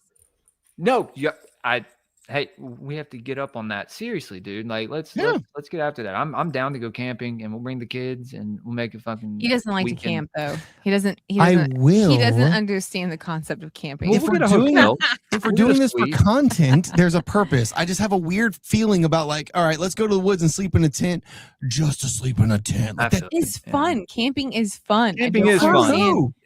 Everybody, man. No, wild. It's fun. I like it. I haven't been in a while. I'm from the Pacific I was a Boy Northwest, Scout when I was younger. You know, but again, that's camping for really a hard purpose. to Nomad Murmur. Nomad Murmur. Yeah, that's who I've been jamming hard to for the last like couple weeks. Dope. But that's like pagan music. So I've been listening to a lot of trap music lately. I'll be honest with you. So we here. I get like in seasons where I go through cycles of music where I get really, really hard into certain music and I just go with it for months. And then all of a sudden I'm like, I've been listening to a lot of acid rock lately and stoner metal. And I'll probably get back into like I don't know, during the spring, I'll probably start listening to some more heavier stuff, some hardcore and some thrash metal, like some Power Trip and some Iron Age stuff like that. But say, give us an MRE. I'm like, yeah. I'm good. I'll fight you for a chicken mac. All right, chili mac. Chili mac, yeah. Chili mac, I'll fight you for that, or the chicken and dumpling. Yeah. Oh, you could have that chicken and dumpling. I love dude. the chicken and dumpling. It was a texture thing. The taste was okay, but it's fucking good. That beef patty go hard as fuck. That's true. Wait, what are you talking about? I'm talking about MREs, meal readies. They're like 20. They can last for like what 20 years, 25 years, something like that. It's a bag. It's a bag that you have all sorts of food stacked in it, and so chili mac is one of the most coveted of the MREs. That menu number 10, dog. Wait, this is a restaurant? No. In the military. In the military, you get these meal ready. So you get meals. You were both in the military? We're both Marines, yeah. We're both Marines. And it makes sense now. I did 2 tours in Afghanistan. Yeah. So hell yeah. That's awesome. So an MRE is this, it's a meal ready to eat and it's all sealed up and you've got all these different accoutrements to it. None of it's good for the record. No. It's all shit. Like, let me just some of it's tell me about it. Yeah, I mean, some of it's less shitty than those. The worst one was obviously the vegan omelet. The veggie omelet was god awful. We had one guy in the platoon that thought that was the best thing ever. It was god awful, but it'll have your main course. You might have like a piece of wheat snack bread, which is basically a dusty floor tile. You would have got your coffee, you got your creamer, you got your salt, your pepper, you have a your little Tabasco. Bottle of Tabasco. Yeah, you have a little bottle of Tabasco. You have your nacho cheese spread, which I would fight someone for that shit. So that's the best thing. It's rough on the back end. I'll say that. It's the best thing is peanut butter. The peanut butter in it was probably the best thing, honestly. But that cheese spread, the cheese spread is where it's fucking at. Did you ever had the bacon cheese spread? I have. I've had all of it. Shit, though. I will say though that the Air Force has the best MREs. So they have a 24. The Air Force has MREs? They have a 24-hour MRE. So it comes in a no joke, it's about this big. And it comes, So it's like ARATs? So they made the mistake of telling us to transport them from one fob to another fob. So they were all gone. Like we steal everything. Well, we replaced it with the shit MREs. We put them inside and we took the other ones out because they have so much food in a pack. Yeah. It's fucking amazing. It's like gourmet meals. Which is the Air Force. This makes sense. So the Air Force has a lot more spending money overall than everybody else. And so they get allotted a lot more. I mean, they get better things overall, and including, i.e., the food. And so they had all sorts of. They had 3 meals inside the pack, plus snacks. I mean, it was great. I stole a whole bunch of them. So fuck them. I'm not shitting on the Air Force, but I'm also going to shit on the Air Force. They get more funding than any other branch. So there was the U.S. government just approved a $900 billion defense budget. And people feel all types of ways about that. And that's fine. That's fine. The Tabasco anymore? I can't hear you because you're not in the mic. I said somebody just said just they don't include the Tabasco anymore. Well, I'm glad I'm not in the fucking military anymore. What horse? This used to be a proper fucking country. Okay. What horse? But no, so the Marine Corps gets 6% of the defense budget. Yeah, they get nothing. And all their gear is from other branches, so it's older gear that gets refurbished pretty much and just sent down. Not even refurbished. This may be what they have now. What? Hormel shelf ready goop. Okay. Yeah. I mean, it's just Basically. it's slop in a bag, and like it is what it is. You're gonna eat it, and it's like it's 4,000 calories. I think it's 22,000 calories per MRE, and 22,000 calories. No, yeah, Wow. it's a stupid amount. I mean, it might be 2,200. I might have got that wrong, honestly. It makes a turd and it keeps you going. It doesn't make a turd though. You get you fucking constipated as fuck. clogged up, bro. Like, if there's anything to know about eating MREs, you eat them shits for a few days and you ain't shitting, by the way. You are not happening. It's just... And if there's anything to know about the Marine Corps, we are some thieving sometimes. motherfuckers. So if we get the opportunity to steal something from the Air Force, we're doing it. Yes, obviously. yes. The best thing I stole was from the Pentagon. That's fair. It had they had tuna. They had like good tuna though. I can't fuck with it. I know it's all sealed. It's the Starfish first name off, brand. when you haven't had anything good for like forever, tuna is where it's at. I sliced up Spam and fried it on fried Spam goes hard. Fried it on a side of an M wrap. Yeah. So like the cover over the Hold tire. on, you fried it on the side of an aiming rat. M wrap. It's a type of vehicle, and so there's a cover that goes over. Yeah, it goes over the wheelbase and pretty much, and we heated it up, and then we kind of just fried because we didn't have anything else to cook it on, and so we actually got fresh avocados from some locals, and I'm telling you, to this day, I can't think of anything better than that meal that I've ever had. Was fresh avocado and M-wrap and some avocado and some fresh avocado and some Spam. Like it's. It was Scott said fried Spam with brown sugar slaps. Oh, you don't even know. Like when you're just eating the same shit on repeat and it's an MRE, anything tastes better. Or you get a guy that like their family mailed them a bottle of Frank's Red Hot, which like it's not a necessarily good hot sauce, but when you're just trying for a change of flavor, that shit is worth its weight in gold. My grandma actually prepackaged every single. So she handmade Rice Krispie treats because they're my favorite. And individually wrapped each single one of them. Yeah. And I bartered them like fucking currency for all sorts of shit. You name it. I was like, yo, I got this homemade Rice Krispie treat. What do you got for me? It was fucking gold. Like I told her, I was like, keep sending this shit because I can get anything I want with this. Real homemade food or logs of dip and cartons of cigarettes. Sounds like prison. Yeah, it is. I mean, not y'all being locked up behind bars, but like the whole. Well, not locked up, but when you're outside of, bartering. So when you're outside of the wire, meaning that you're not in a FOB, a forward operating base, so you're not inside of a secure location that has supplies coming in. You're living inside of your vehicles, and you're all in the line, but you're all separated at a certain amount of distance. You have whatever you have that you packed in that vehicle. Forever, however long that you're going to stay in that vehicle is what you have, period. So it's definitely kind of like a prison when it comes to like trading and bartering. I played spoons a lot. Spades, I got fucking amazing at spades so that I could win some shit. I still have not spoken to a dude that I served with since 2012 because this motherfucker didn't know how to call his books in spade. And it's like, if you don't know how to do that, then I don't need you in my fucking life, homie. I'm sorry. We're not doing this.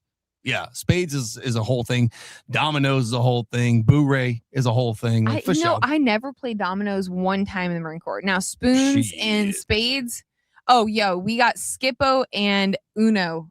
So my mom sent me a Uno. Skippo. I've seen fist fights go over that shit. So Skippo is like an advanced version of Uno. And my mom sent me like 2 decks just in case one got ruined. Yep. The amount of shit that we did with that thing is like, you know what? But also a lot of those Afghan kids would come up to the convoys and you could pay them and they would disappear, right? They would be gone for hours. They would have to, when it's wild to me. Afghanistan, you would see somebody out in the middle. When I say in the middle of the desert, there's nothing for 40 fucking miles around. And there's this little tiny hut and maybe like one or two together. There's be dudes out there walking by themselves. Where are they going? I don't know. How do they know where to go? I still don't fucking understand it. And those kids, though, I swear to you, would win an Olympic medal because they're so fast. They would run so fast. They would jump. Have to run through the desert. I would imagine so. Yeah, but like you get acclimated to that, dude. You could become. Yeah. They were quick though because they would jump onto our moving convoy. So we're driving, we're hauling ass.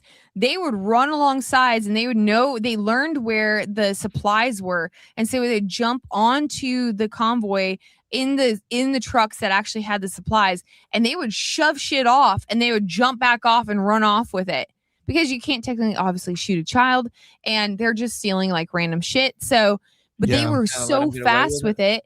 Yeah, you would kind of. Yeah, you technically by the rules of engagement, you couldn't harm the children. Obviously, you didn't want to. I know multiple people that threw piss bottles at them, though. Let's be real. I mean, but shooting a child is completely different than throwing a bottle at them. So technically, by the rules of engagement, you cannot harm them. I know one dude hit one with a white star cluster. He got NJP for that.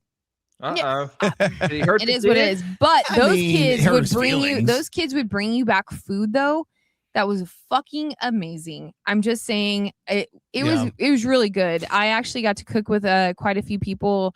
The women, because they can't be around the men, any of the men soldiers or Marines or anybody like that. So I got to be around some females that allowed me to like actually go into their like side homes. I couldn't go into their full home and stuff. So it definitely was, it was interesting. There was a lot of different things that their culture is very different from our culture. Some of these kids are like pretty much could just be Olympic runners already. Mm-hmm. I saw somebody say this once upon a time, and it's true. It's like, the Tour de France, bicycle riding as a sport. That's the whitest shit I ever heard. I know a crackhead on a Barbie bike that could dust the entire Tour de France. And these people acting like this is such an achievement. Like, you know what?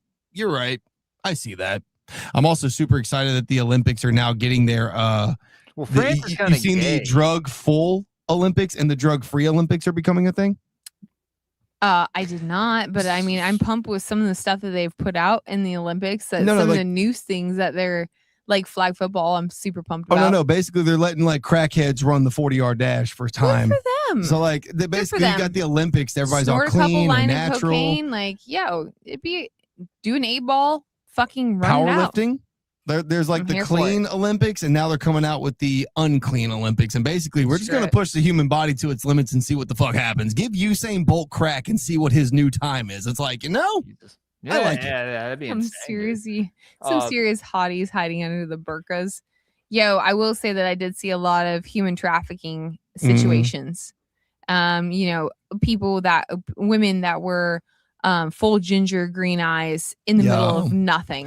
I was gonna say Arab women are like gingers like that though. They're either dimes or pennies. You'll never see a nickel. It's insane. There's a lot of interesting things. Have you ever seen a mid-tier ginger?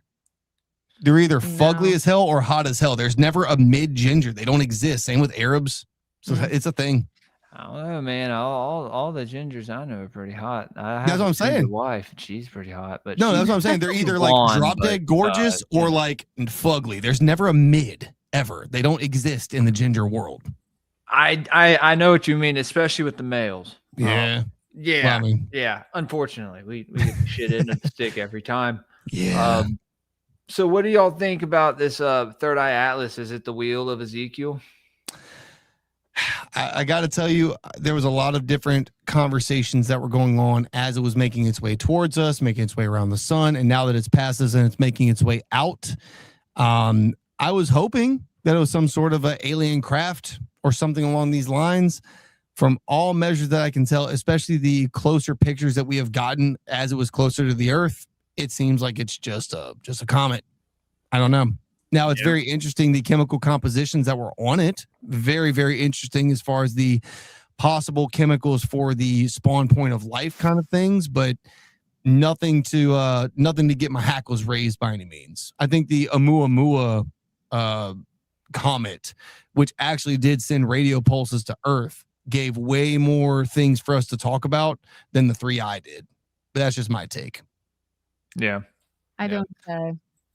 I think that it's just a comment. Honestly, I think that it definitely changed. Though it's very weird how it changed different shapes and things like that. But I was hoping it was going to be something more extraterrestrial, but I don't think it is. So it just seems kind of weird that.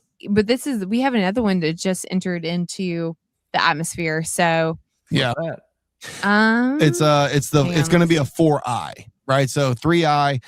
There's been 3 intergalactic things that have entered our solar system. The first one was the Oumuamua, or at least per written record anyway. I'm sure there was ones from way back when that didn't get documented. So we had Oumuamua, we had the Borisov, and we had 3i Atlas. This one's going to be 4i. And I don't know if they've even given it any kind of label or distinction to it just yet. But who's to say that this might not be the big one or something along the one that carries life on it? Maybe, but even still, I don't see aliens making contact with humans as an inherent good thing. And I know this is a hot take. Some people disagree with me. Some people I completely agree with you. Take away the whole angels and demons conversation from it. Just let's say that it is life from another planet, another galaxy, whatever the case. I have a real hard time believing that these are going to be the space hippies that are coming here to give us enlightenment. They're going to want to conquer. Other civilizations throughout time have all wanted to conquer, dude. Clearly. What do you think these like spacefaring people are just going to be like, oh no, we're going to come give you?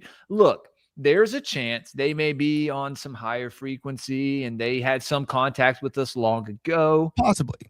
Right? Maybe they seeded some of their own people within us, you know? There's stories of that. There's descriptions of that in certain cuneiform tablets. But like, dude, I think it is a dangerous thing. Not only that, but what ecosystem are they going to bring with them here? I mean, who's to say, right? Who's to say that they can even breathe oxygen? Of course, they would have to probably wear some suit in which you'd have your, your avatar suit, right? Or your avatar body, maybe. Or they're already here. I'm sorry. Oh, I said, or they're already here. So we did an Antarctica series inside the Earth, right? Yeah. So we did two. I'm a Hollow Earth guy. So am I.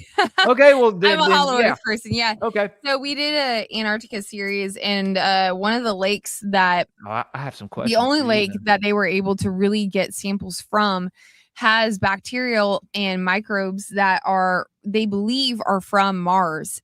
In and of itself, they found some rocks that they believe are from Mars. But here's the thing: the rover is still on Mars right now, so it hasn't actually given any data back. Like they haven't actually had the physical evidence back to Earth yet. It's still technically at Mars. Like NASA doesn't have a soil sample to compare this against to say that. So I mean, unless the only other thing is, and as far as we haven't found yet, maybe the rover is sending back data, like as it collects data, maybe it's sending back data, but it's definitely, there's a lot of weird things that happen in Antarctica, especially in the lakes where they're breathing, these microbes are surviving and the bacteria are surviving without sunlight, without oxygen, without anything. They're just able to just adapt and be there. And spiders, why the fuck does spiders? Why does it have to have spiders the size of dinner plates down there? That's like mind-blowing. Of all the things, why did it have to be spiders? But yeah, no, there's a lot of be that opposing factor to everything beautiful, right? Alien. There has to be some kind of it reminds me of ugly Prometheus. because spiders, they have beautiful designs on them. I've been bit by a spider before on my leg, and I had the wound open. It was terrible. Yeah, no, I have to. We have actually quite a few spiders in Oregon. We have a lot of them here too in Louisiana. Oh, fuckers. Yeah, no, I mean, I'm right here in Mississippi, so I feel you. Especially during the wintertime, they like to come inside. They do. She said. But then as far as if they're already here, maybe maybe the aliens are in Antarctica. Maybe they're under the ocean. How many of these flying Tic Tacs have we seen go straight down into the ocean and we don't know where they're at? Is it possible that they have an undersea base of operations? Triangle has a whole undersea situation going on too. We talked about off the coast of California, Sycamore Knoll. This is a spot where if you look at the map from 2008 and you look at the map now, they have changed the layout of it. There's basically this underwater plateau that looks like a dome almost underneath the surface of the water. They've sent submarines down. It looks like an opening with giant pillars and all of these things. What's it called? Sycamore Knoll. Knoll, like Knoll. It is really Sycamore Knoll, interesting to look California, at. bro. And it's not thousands of leagues below the sea. This isn't Marianas Trench. This is off the fucking coast. I think it's off of San Bernardino. Like, it's not far. And they don't know what the fuck is in it. And they've never sent a submarine into it, or even an exploratory submarine, like a little sub, to go check out what's in here. Some, myself included, believe this might be an underwater base of operations for something. I'll leave it at that. I'm going to share the screen. Let's see. So this is what you're talking about right here. That is the one, dude. Mm-hmm. So from the top view, that looks like a random plateau, and you see the pillars. They have sent submarines down to get a level view of it, but they've never gone inside of it. Right. It's weird. And then they changed the maps where they don't show this anymore. Look, those are pillars. They are. That's They are. a dome. That is a dome roof. And so they have changed the maps. If you look at the current satellite imagery of this area, you will not see this, but nothing happened to like blow it off the map. They just changed the map. Mm-hmm. Interesting. I think I've seen this before, but I didn't know what it was. I'm glad you pointed this out to me, man. Yeah. So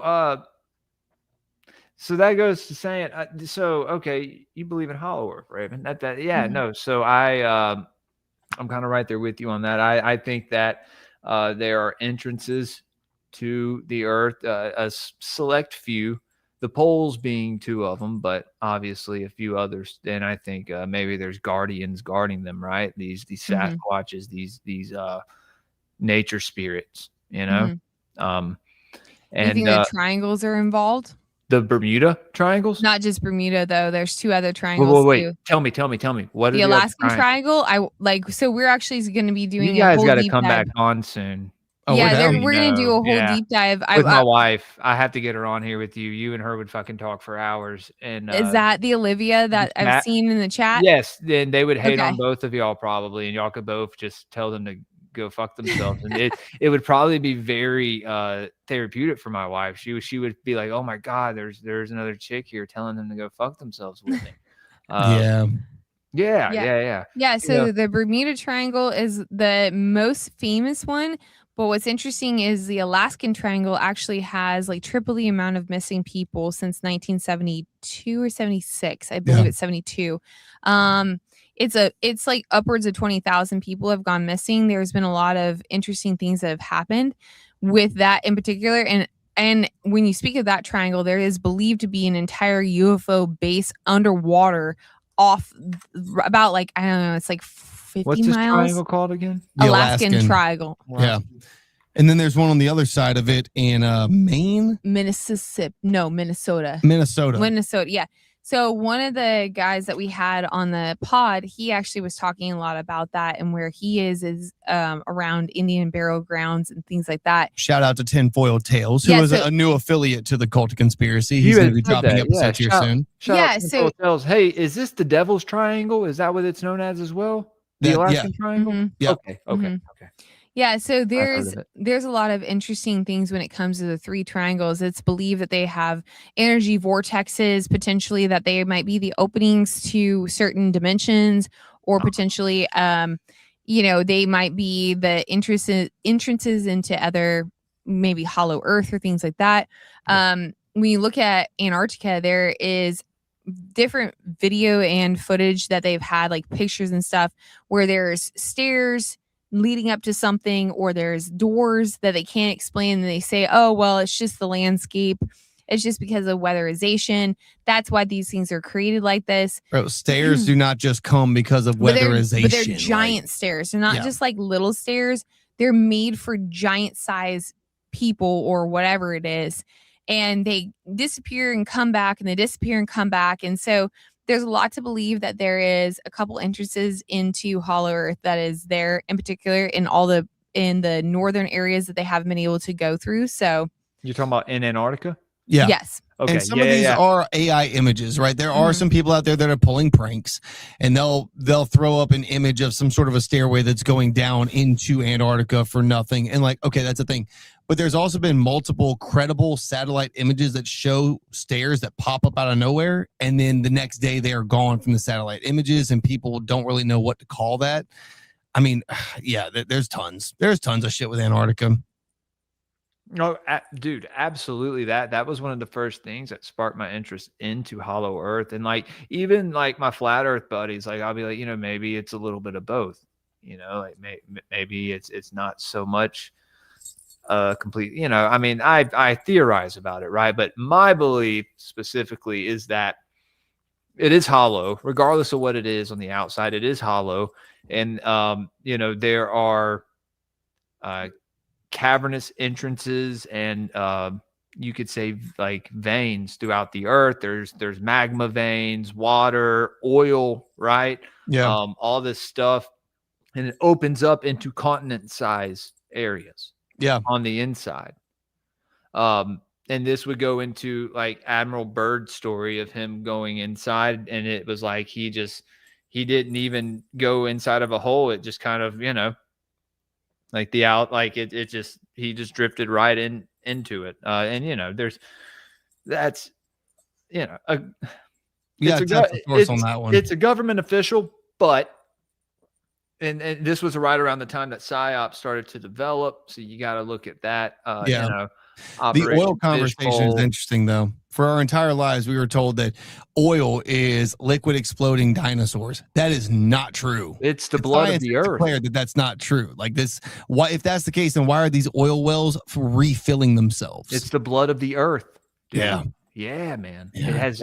There's something with oil, and maybe even the reason for gold, right? Could be. Yeah, something with the minerals inside the earth mixed with the oil and sitting so long over time, because we have diamonds, right? We know how those are formed, right? Crystalline carbon, which is I wish we could have lived back in the day, dude, where we could have gone and like foraged for this stuff when the earth was still like fresh. But I think there are still some parts of the earth that are like maybe not untouched, but shit, you can go panning for gold in California right now. Well, hey, dude, that's a thing. I'm good though. It's a lot of work. I don't have time for that. I wish I did. It'd be fun. But you're actually paying for gold. No, I've panned for like gemstones and stuff. I know this isn't like a thing down here, but did you have the beard when you were doing it? You're like, there's gold in these rivers. I wish. Good God, there's no gold in Louisiana bayous. I promise you. There's definitely a lot of places to pan for gold in Oregon. Yeah. To practice. Yeah. So like one of the things that you do is you go to a camp for a week in 6th grade. And you get to like do all sorts of stuff. So you get to see the original Oregon Trail. There's still trees there that have the rope burns in them from trying to get the wagons to go down and stuff like that. You learn how to churn butter. You learn how to shave with like the old school razors. You learn how to paint gold. The actual camp that you go to. Where is this? This is Oregon. Oh, she's from Oregon originally. You're from Oregon. Okay. Yes. Yeah, so the actual camp that you go to, though, you would talk a ton about nature. You learn all about how to cut down trees with the various methods throughout history. You learn about how to tell how old a tree is, about ecology, like the ecosystem, about the forest, how to preserve it. You learn all sorts of. It's mainly it's pretty much all about maintaining the health of the earth. And you learn a lot about the Oregon Trail and things like that as well while you're there. So it's super great. Oregonian. Yeah. So you live there for an entire week. So everyone goes for a whole week. Did you move because of all the crazies the that political probably atmosphere? migrated to there? No, my ex-husband, we met in the Marine Corps, and he was from here originally. And we lived in Oregon, and we lived here as well. We lived in like 10 different states throughout the time that we were married. You're military, so it makes sense. So we came here because his family was here.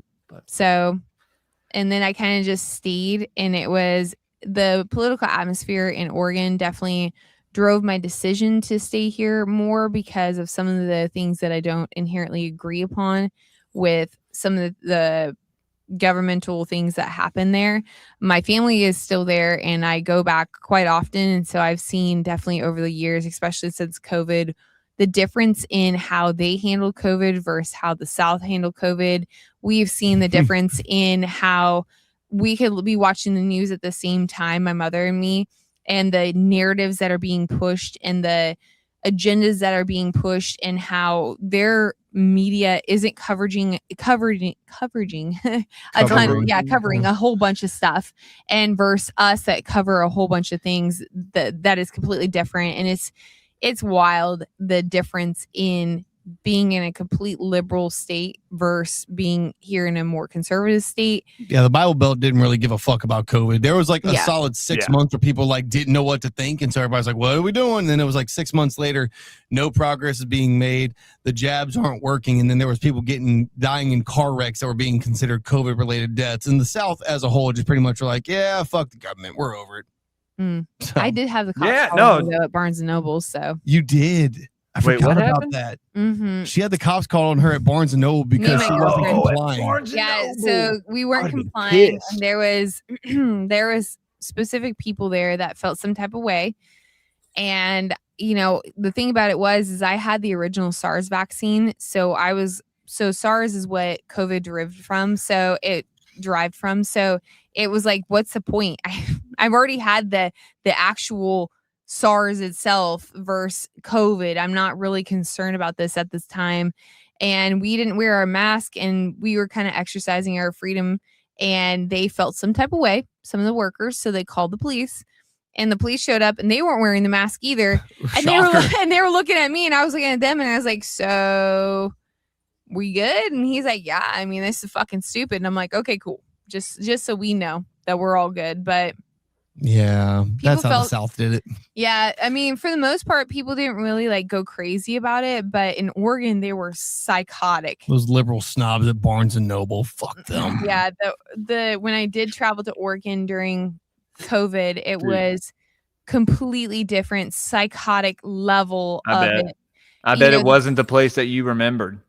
Oh, no. I mean, but it has been changing for about 15 years anyways, because a lot of people started to move from California up to Oregon. They started buying a lot of homes up there. They started moving here. I guess they're the same people, maybe. I actually found quite a few people here in Louisiana that are from the West Coast. I'm like, hell yeah. I'd say if you were to move down here with that kind of like woke mentality, you're not going to have a very easy life. Like, we're going to be like, "Hey, shut up." Like, you can have your opinions, but understand you moved here because we vote a certain way to keep this place the way it is. So, like, you try to act a certain way or try to, like, get all, fucking try to say some shit. I don't know, man. It really, it comes down to these people getting jobs in the school system and teaching the kids and, indoctrination is a thing. all that stuff. And once you have kids, like, that's when it starts to get political, right? Like, I didn't pay attention to politics until I had kids. Yeah. For me, it gets really interesting because we had same thing with God, kind of like, I don't know, I was an atheist until I had kids, and like I almost died around that time as well.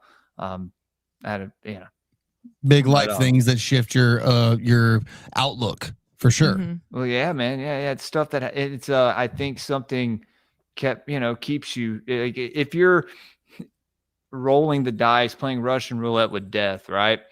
Fentanyl, that is. And in my case, and I've been open about it. Hey, I love you. Good night, baby. I wish you could come out here. Hi, Olivia. Hey, they said hey. Hi. Jacob says, "Hey, Olivia." I told him next time we come on their show, and I can have another female on here. She'd love to have another female on there, she said. Love you. I'd love to meet her. Tell them I'm a mess right now, so I can't meet anything. But I feel that. Welcome to the Hot Mess Express. Day, so I feel that. She's been wrapping Christmas gifts all day, and I've been cleaning the house like too. 7 a.m. So fuck yeah. Yeah. Love you, babe. I love you. Good night. I will say I think you might be a better cook than me. Oh, definitely, dude. Well, when it comes to the grill, contention between she and I, because when it comes to the grill, it's one thing. No, Man. Well, no, as a Cajun man, like cooking is a part of my culture, but I gotta say, I've never tried any of your food that was anything other than extraordinary. So I will say, for a while, I thought maybe we were neck and neck. I think you might have pulled ahead today, actually. Yes. I think there's something with love, right? Like, right. Like there's, there's love cooked in food. There's energy put into cooking, right? And I've always thought about that. I'm like, man, food, like if the chef is in a pissed off mood, I don't know, the food may taste like shit. You know what I mean? Like, but if the food's good and like the person's like, they're enjoying cooking and like, you're cooking for your friends or like your family. Yeah, man. I think that can definitely. You still haven't tried my gumbo though, so we'll see. Fair. Oh, dude, I gotta try your gumbo. Anyone from Louisiana can make gumbo. Fuck yeah, dude. Oh, they should. They should. That's the problem. So many people in Louisiana, especially of this generation. You eat alligator, right? Oh, well, fuck, dude. You'll be very hard pressed to find an animal I haven't eaten. Fuck off some alligator bites, man. Like a whole gator.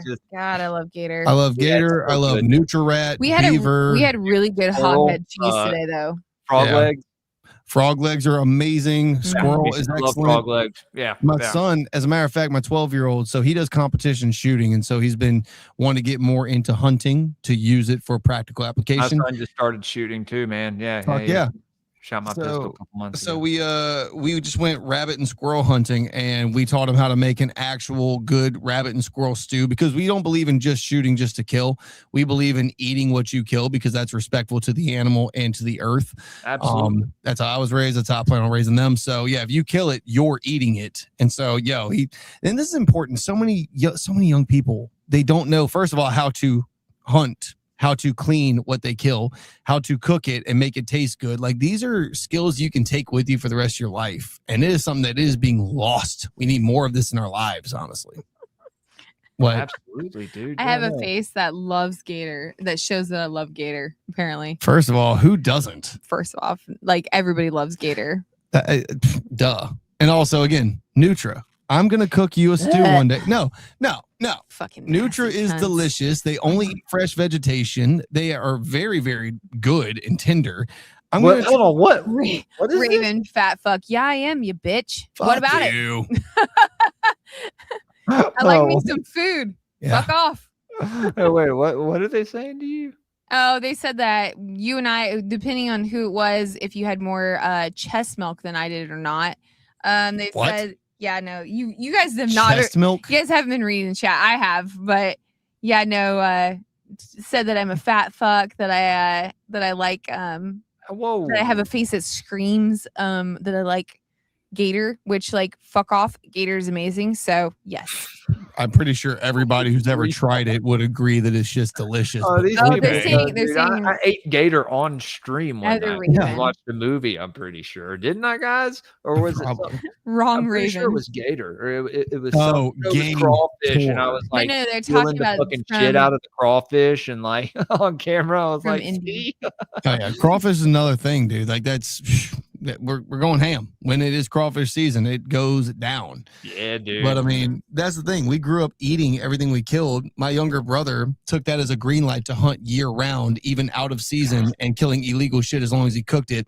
So my dad had to wrangle him in on that. Was like, yo, I'm not getting my house taken by wildlife and fisheries for your fucking dumb 11-year-old ass. Fucking wild. It's not like he's out there slinging like dope or anything. No, he's just out there hunting.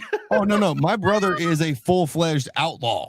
Like, hell yeah, I love he ain't it, out there dude. killing nobody. He ain't slinging dope. Why your brother cryptid hunting, dude? No, because he would try to kill Sasquatch and eat it. Like, you gotta understand. Like, no, dude. My brother we're not is killing Cajun. Bigfoot. We're gonna try to talk to him. If my brother's with us, it's gonna get killed and probably he's gonna try to make a sauce pecan out of it, and that's a problem. Yeah. So, like, my brother is as Cajun as they come. How Cajun are you? You pretty Cajun? Or like your ancestry as far as in. Yeah. Okay, cool. So I'm half, if we're talking bloodline here, I'm pretty much half Cajun. But I don't lean into the Cajun accent and the Cajun ways so much. I lost a lot if you wanted to. I could, but I lost a lot of that when I joined the Marine Corps. When you get around people from all over the country, you kind of lose your dialect and pick up this kind of non-regional speak, and that happens. Makes sense.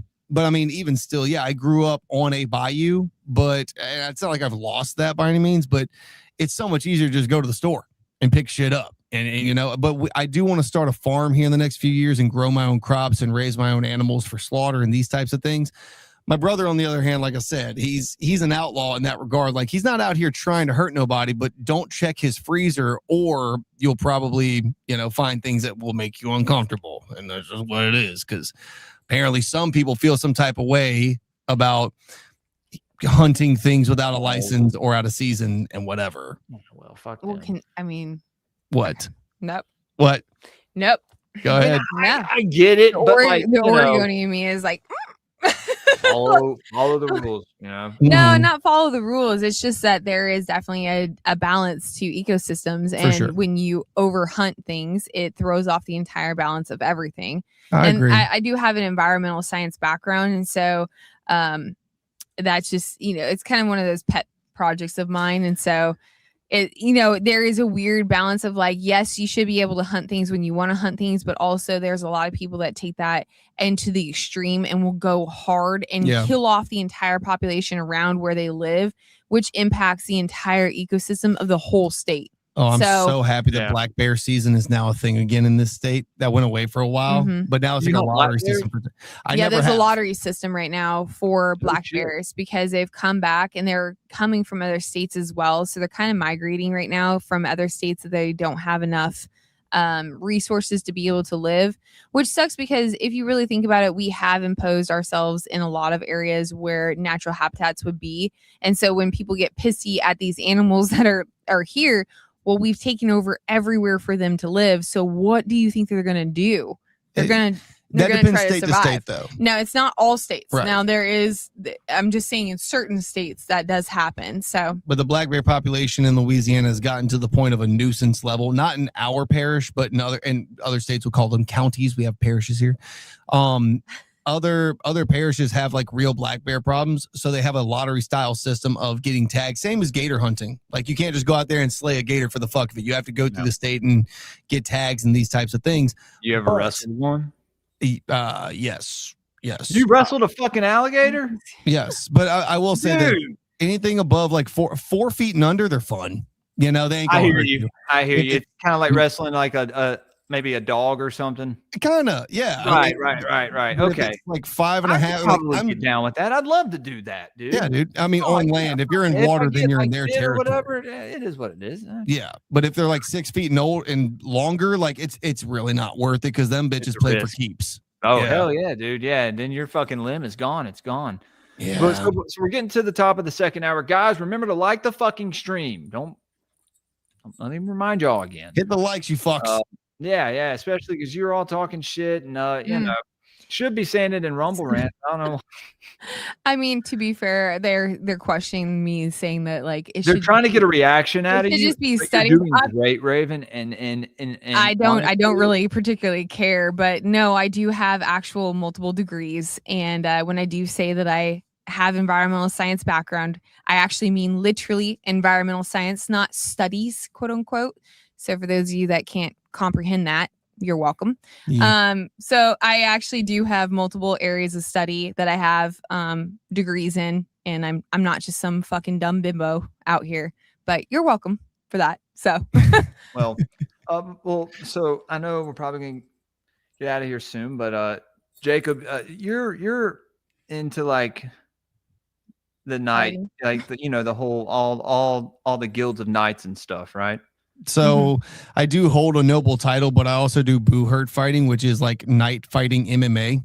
So awesome. Me and my boys wear 80 pounds of steel armor and beat the shit out of each other with swords and axes. Would you like to join my round table? I'm down. Okay. When does that go down? Robbie Marks is going to be our Merlin, and we'll have our respective roles. But yeah, dude, basically, have you ever looked into the Orders of the Quest? I think you'd really like it. Being a follower of Christ with this perspective that you have, that's a lot like me, right? Order of the Quest. Orders of the Quest. It's about the bards and these knights, these ancient guilds of knights were actually initiatory schools. Yeah, I've heard this. Yeah, man. And it's really, a lot of it is very related to Christ, and it's a lot of beautiful imagery, and the bards kept it in their songs and through these stories. This is from Manly P. Hall's esoteric book. Well, this is from some of it, right? This is from, he has the Adepts, which is it's about Western esotericism, these different orders that existed from pagandom to the reign of Christendom throughout. They kind of died off and then went underground. You know what I mean? Sure. But it's really very interesting, and not you really. I mean, I don't find any dark aspects of it at all. I find a lot of it to be very stoic. I feel like a lot of the unknown gets immediately grouped into dark things. People fear what they don't know, dude. Right. And now, and there's levels to that too, right? Any large organization, you'll have guys at the top that are taking advantage of it and are using it for nefarious purposes. 100%. John Mappin, who's involved with the Process Church, he bought King Arthur's castle. Yep. That goes back to our ancestors, right? Like mine and yours, right? Yeah. Probably you can look into it as far as Freemasonry is even concerned. The vast majority of brothers of Freemasonry are just normal dudes. They're just there for the networking and the camaraderie and the charity. Blue Lodge. You have the Blue Lodge, and you have the York Lodge, which is a little more esoteric, but it's not as nefarious as people make it out to be. You have the Rosicrucians, the Jesuits, the Illuminatus orders, right? You have these now. You have orders of knights right now, like the Knights of Malta, that are infiltrated, ran by like Pete Hegseth and these Third Temple Crusaders that are all about bringing the it's like even talking about Freemasonry orders of a certain country, right? The vast majority of these dudes are good people. It's the ones at the very tippy top who are doing some foul shit on behalf of everything else, and so the whole grouping gets a bad reputation. And more often than not, I see that to be the case with any large organization, especially one that has their practices in any kind of realm of secrecy. Right. Well, that's these. And Hall, kind of begs the question, should Christianity have been a mystery school? Was it first, from the first interpretations of the doctrine, all these people being, supposed mystics and whatnot of these different, and I think it's something to look into, man. But I think, it's, I don't know, man. I think there's, when it's stuff that's hidden from us, there is an aspect to it. Okay, why are, there's that question that we've always been asking, why are they hiding it from us? Right. Exactly. I don't think that Christianity was ever supposed to be a mystery school or anything of that regard, especially when you look at the 1st and 2nd century Christians that didn't even recognize the word Christian. They were followers of the way, which was the follower of Yeshua and his disciples and these things. And they were very, very loud and proud about being out there proselytizing to people, even if it meant to them being martyred for them preaching their sermons. This was never meant to be something that was hidden or talked about in hushed tones. This was something that was supposed to be proclaimed to the masses. Well, and I think that was the entire intent of at least Christendom itself.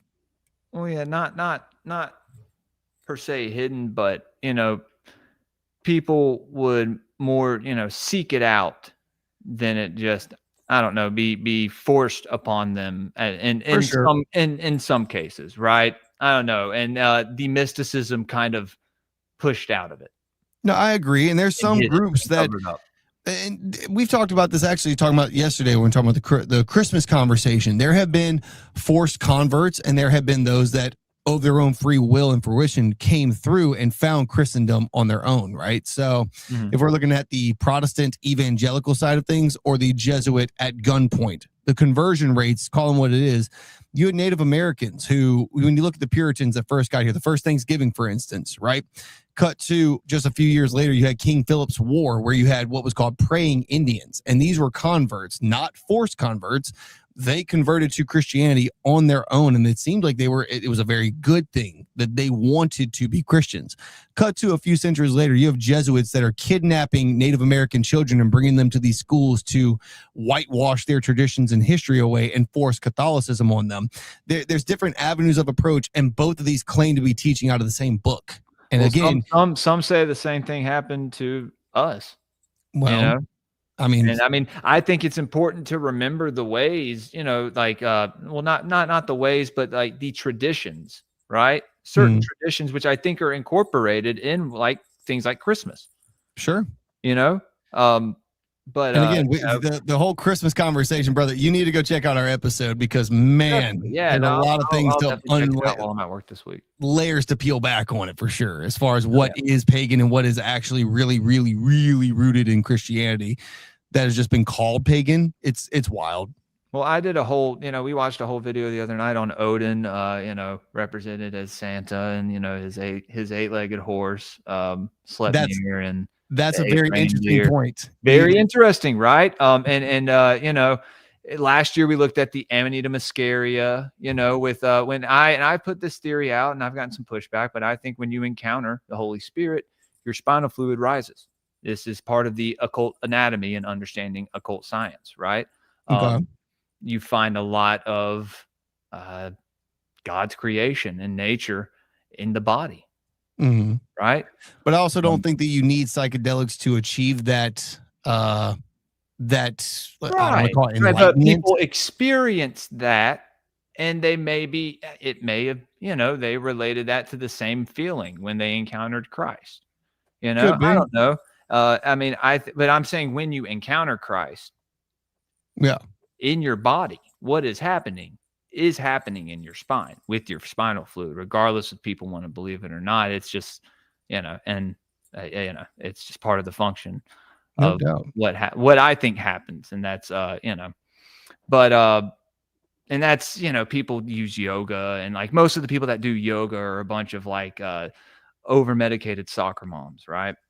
And so it's like, why are they doing a spiritual, you could call that a spiritual science, dude. Like, it can be stretching a muscle, and that muscle, a stranglehold, right?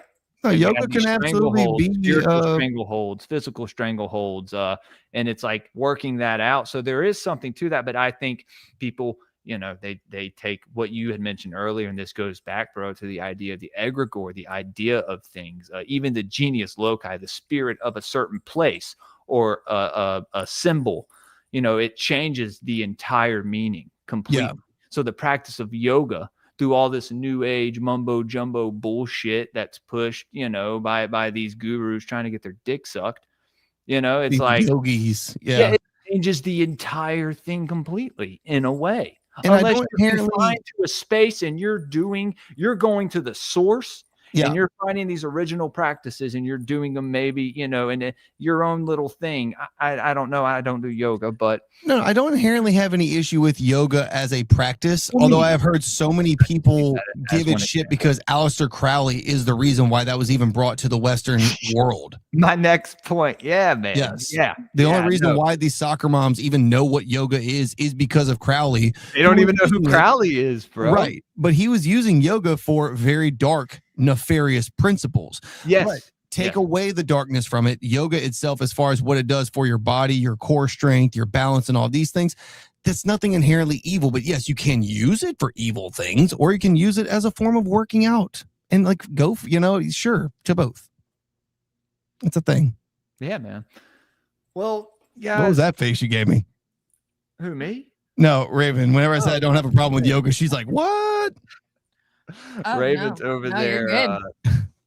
She's chilling. Dude, damn it. Well, I was gonna say, there's more questions. I want to get down to more questions with y'all, but we can. It's up to you, brother. Yeah, we're on your time clock. We've talked for a long time. I mean, if you guys. We normally go like 3 hours. Okay. Normally. Well, so we're good right now. We'll talk a little longer. Cool, man. Guys, be sure to like the stream. Everybody. And be nice in the comments. Not even be nice to each other. Y'all are being fucking ruthless. Good God. Yeah. Jesus. Yeah, I have some people in there that are maybe attacking each other.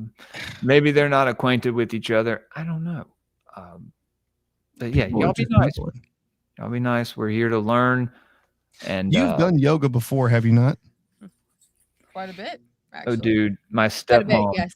My stepmom Yes. forced me to do yoga. She was a yoga instructor, and she used to force me to do it when I was a kid. So growing up, I had this outlook, or like this, this kind of perspective on it of just, I don't know, just like, fuck, I hate that thing. But now that I understand it, it's like, oh, wow, it's actually pretty interesting.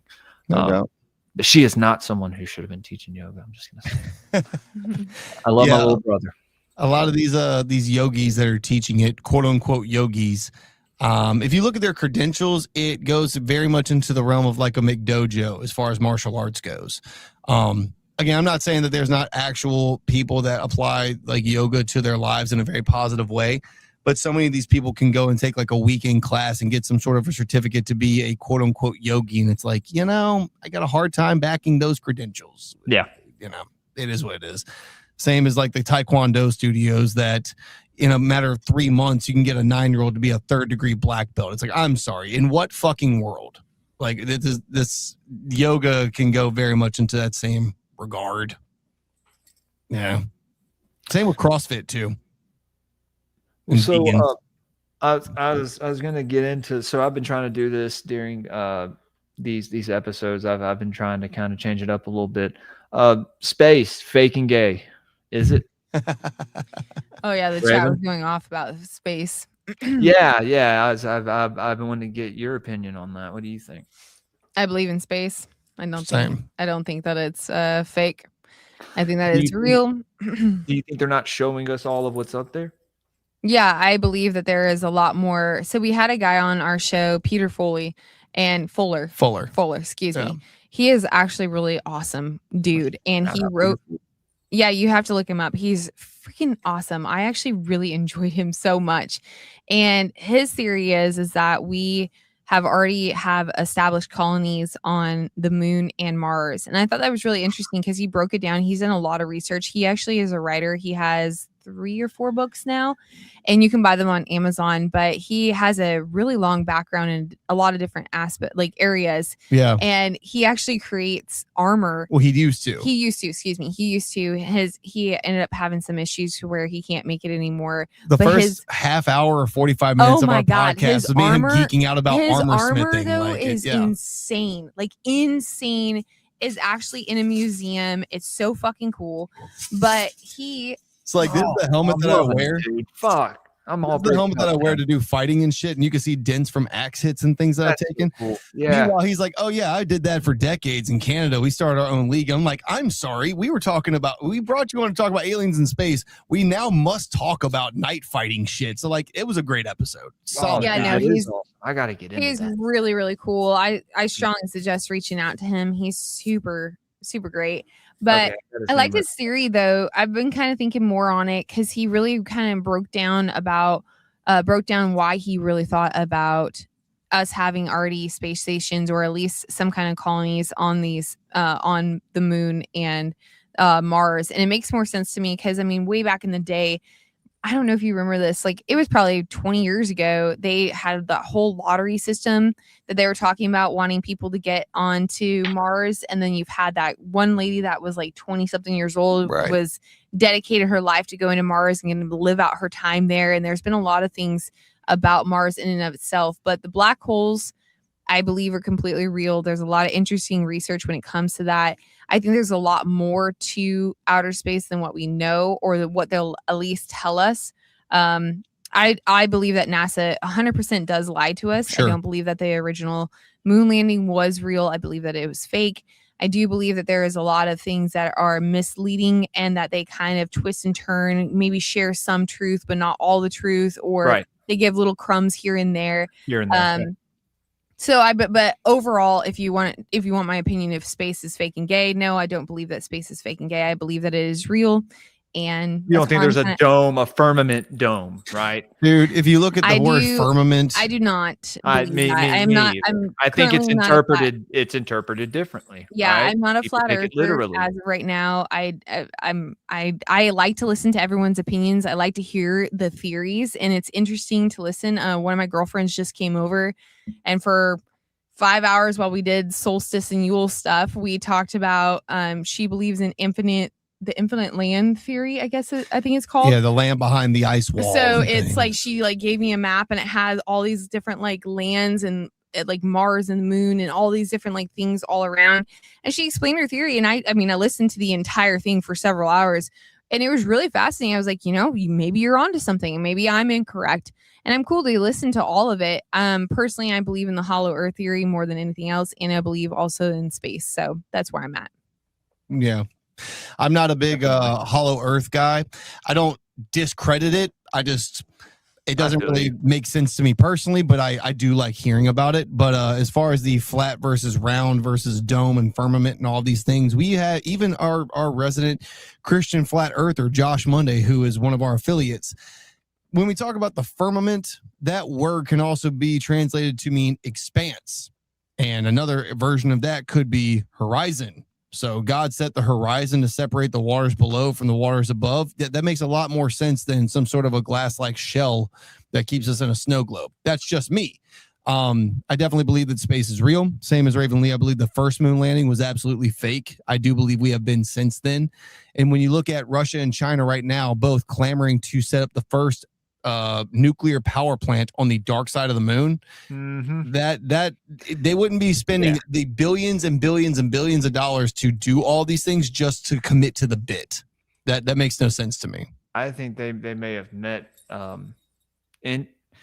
entities up there. So if you look into Mesopotamian mythology, it says, Mars and the moon are two places where the Anunnaki had these, Ekurs, or these bases, right? These, Ekur was just a hut, but, like these, I don't know. It seemed, definitely on Mars, because with the whole gold theory, that's where it was transported from. Also, you have Samael being up there, and you have Enki and Marduk going to the moon on like this father-son journey for like 1,000 years. And then you have, him descending down from Mars, Marduk, that is, with Semyaza and Shamash and all of them, and they take Earth women and all that stuff. But it's interesting that they choose the moon and Mars to, set up these bases on. Right. Yeah, those two places. And it's like, they're probably the closest, but at the same time, it's these two places you see in these, used and also, masculine, feminine, right? The moon being feminine, Mars being masculine. I think there's something there. I've looked into the Sumerian conversation a bit, and this is before Billy Carson had his very famous fall from grace, because fuck Billy Carson. Not a fan of Billy. But I know very early on, I could tell this dude was a full-on charlatan. At best, I saw him as a content creator who was like committing to the bit. At worst, he was a full-fledged charlatan. Then seeing his fallout after his debate with Wes Huff, and then the whole cease and desist to try to keep that podcast in the air. And that was weird. He had some interesting theories on symbolism. Him and Matt LaCroix had some very like some 3-hour videos on Thoth and some other stuff that was very interesting, and but at the same time, if that's the level of academic scholarly digging that he's doing as far as these easily disprovable things about the Bible, I got a hard time believing him about all this other shit that's even more in the realm of obscurity. That stuff, he he stepped to Wes off and definitely wasn't ready for what Wes had. Because that's the deal. He was playing the game for years without an opponent, which is against the rules. You can't claim that you're the world's foremost expert in X, Y, and Z when you've never actually had your metal tested. That's not how this works. So you could see him sweating on the stream, dude. Oh, dude, he was super uncomfortable. And then just all the stuff afterwards. But beside that, looking at the Sumerian tablets and the story of the Anunnaki and all of this, a lot of people have taken that to mean that these are sky gods and all these things. When you look at it, it's even the translation of Anunnaki isn't what so many people have put it out to be. I don't know. I don't necessarily buy that these were from space, although I could understand how people would put the connections together to say that like an alien race came down, they were worshipped as deities, they came here for the gold, which is why the kings of old all use it as a currency. Like I understand like the yarn on the cork board of the connections. I absolutely see it. I personally don't get down on it, but I get it, if that makes sense. I know. Yeah. I get it. You're more I'm a bit of a history nerd, right? So I look at I understand that, and I very much respect that, Jake. No doubt, and I respect your opinion too. I see where you're coming from for sure. Yeah, man. Yeah. No, it's just and you see these deities venerated. You see them being worshipped too. So it's like what's going. Samael being the region of Mars, and I don't know. You see this rebirth of this fallen Luciferic kind of archetype through AI and what's going on right now with Peter Thiel and Musk and like the whole political thing happening. And I'm sure we could talk about that for hours. You know what I mean? You have I think people trying to make conspiracy theorists look crazy. Right. Which they always have, but then they keep doing shit. I was having this conversation with people over, Christmas holidays and parties and stuff, asked me how the show is going, how the business is going, all this stuff. And I'm like, we will never run out of things to talk about. We haven't even gotten through all the 1960s with all the weird shit the CIA did, because every time you look at what DC is doing right now, they're making more shit for us to talk about. Like we can't even keep up with what they're doing, let alone talk about the conspiracies of the past. We bounce all over the place. This is job security. I'm not happy about that. Right. But at the same time, we are never going to run out of shit to make content about for sure. You're absolutely right. No fucking way. Yeah, I mean, there's some conspiracies that you kind of plateau on, and you're like, I can't talk about that anymore. Yeah, right. It's like someone asks you about it, you just give them a link to a video. You're like, here, basically. You know what I mean? Like, go, like, 9/11 here. It was a Crowleyan ritual. You know what I mean? JFK, King kill ritual. The driver did it. I think the driver did it. Yeah. And then it goes from there, obviously. I'm about to hit the AC real quick. I am burning up in this fucking studio. So hot. Yeah, I'll be right back. You're fine, man. You're fine. I've been like dying. Well, you got a big sweater on too. Raven, how long have you been doing? So did you just start doing the show, or you've been doing it on and off for a little bit? So I took over as the co-host for the Cult like almost 2 months ago. Mm-hmm. I've been on the Cult several times, like as a guest, through the years. Behind the scenes, I've been helping them with research and things like that. I just never really wanted to be in the limelight kind of a situation. Yeah. Jacob and Jonathan have been friends for a long time, like 5+ years. And we've talked bunches and bunches about, conspiracies and things like that. We were talking about maybe me being a third host. And then with Meta Jonathan wanting to focus more on Meta, we kind of all discussed it as a potential of me taking the spot of co-host. And that's kind of how this kind of came about. Me and Jacob actually were originally talking about making our own show where we talked a lot about geopolitical things, science things, conspiracies, but not like a bunch, because the Cult already had conspiracies, but it was more like geopolitical, science, food, human, just pretty much anything that to do with anthropology, on history, things like that. And then as things kind of just happened, I ended up becoming the co-host for the Cult of Conspiracy. And so now it's definitely been a learning curve for me. learning how to do all this and learning how to do it consistently back to back to back, and how to figure out how to talk on the mic, how to be more comfortable with things like that. It's definitely been a deep dive, just kind of push me off into the deep end and hope I can swim kind of vibe for me, at least. So, but it's been really fun, and a lot of people have been really positive, and I've had a good time and meeting a lot of different new people. So I'm glad that you can appreciate the work that goes into this. So many people think, oh, your job's not hard, you just talk all day. It's like, brother, there's so much work that goes into it, especially because I'm a perfectionist and I want to know everything about everything before I speak on it. I don't want to seem stupid, and I don't want to just I don't want to just give half-ass information, because when you're presenting to people, you're already likely going to have an unconscious bias about what you're talking about. And so when you're speaking about it, you're not even recognizing that you're in a biased tone. And so when you're trying to present the information, you don't want to leave out half of the information, because then that gives a full bias. And people are, if they're listening to you, 9 times out of 10, they're going to take whatever you say as word, and they're not going to dive deeper into whatever it is that you're talking about. So when you're presenting half facts to people, it's just infactual, and I don't like that. I want to be able to present all of the facts, and I want to be able to, like, look, here's this side, here's this side, here's this story, here's this.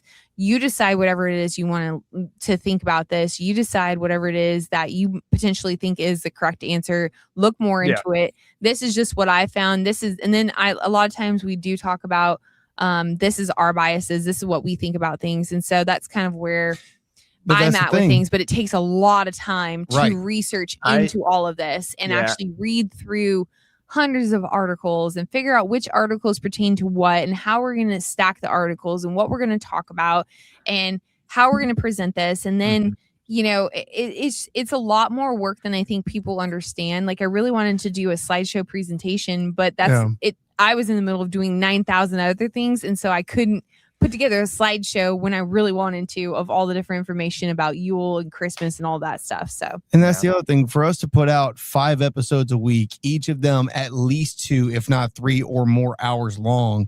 That's all people see. They don't see the 5 to 6 hours of work that went on behind the scenes for each of those episodes. And that's like, if we were doing 1 video a week, oh my God, that sounds like a fucking vacation at this point. For us to do 5 a week like this it's insane. Yeah. Oh, if I'm not having a guest on or doing something that, like, I've done research on and planned out an episode for, I'm learning with my audience, dude. That's this one show we have where we read certain treaties together. We'll read some ancient text, a book on magic, something every Saturday morning, man.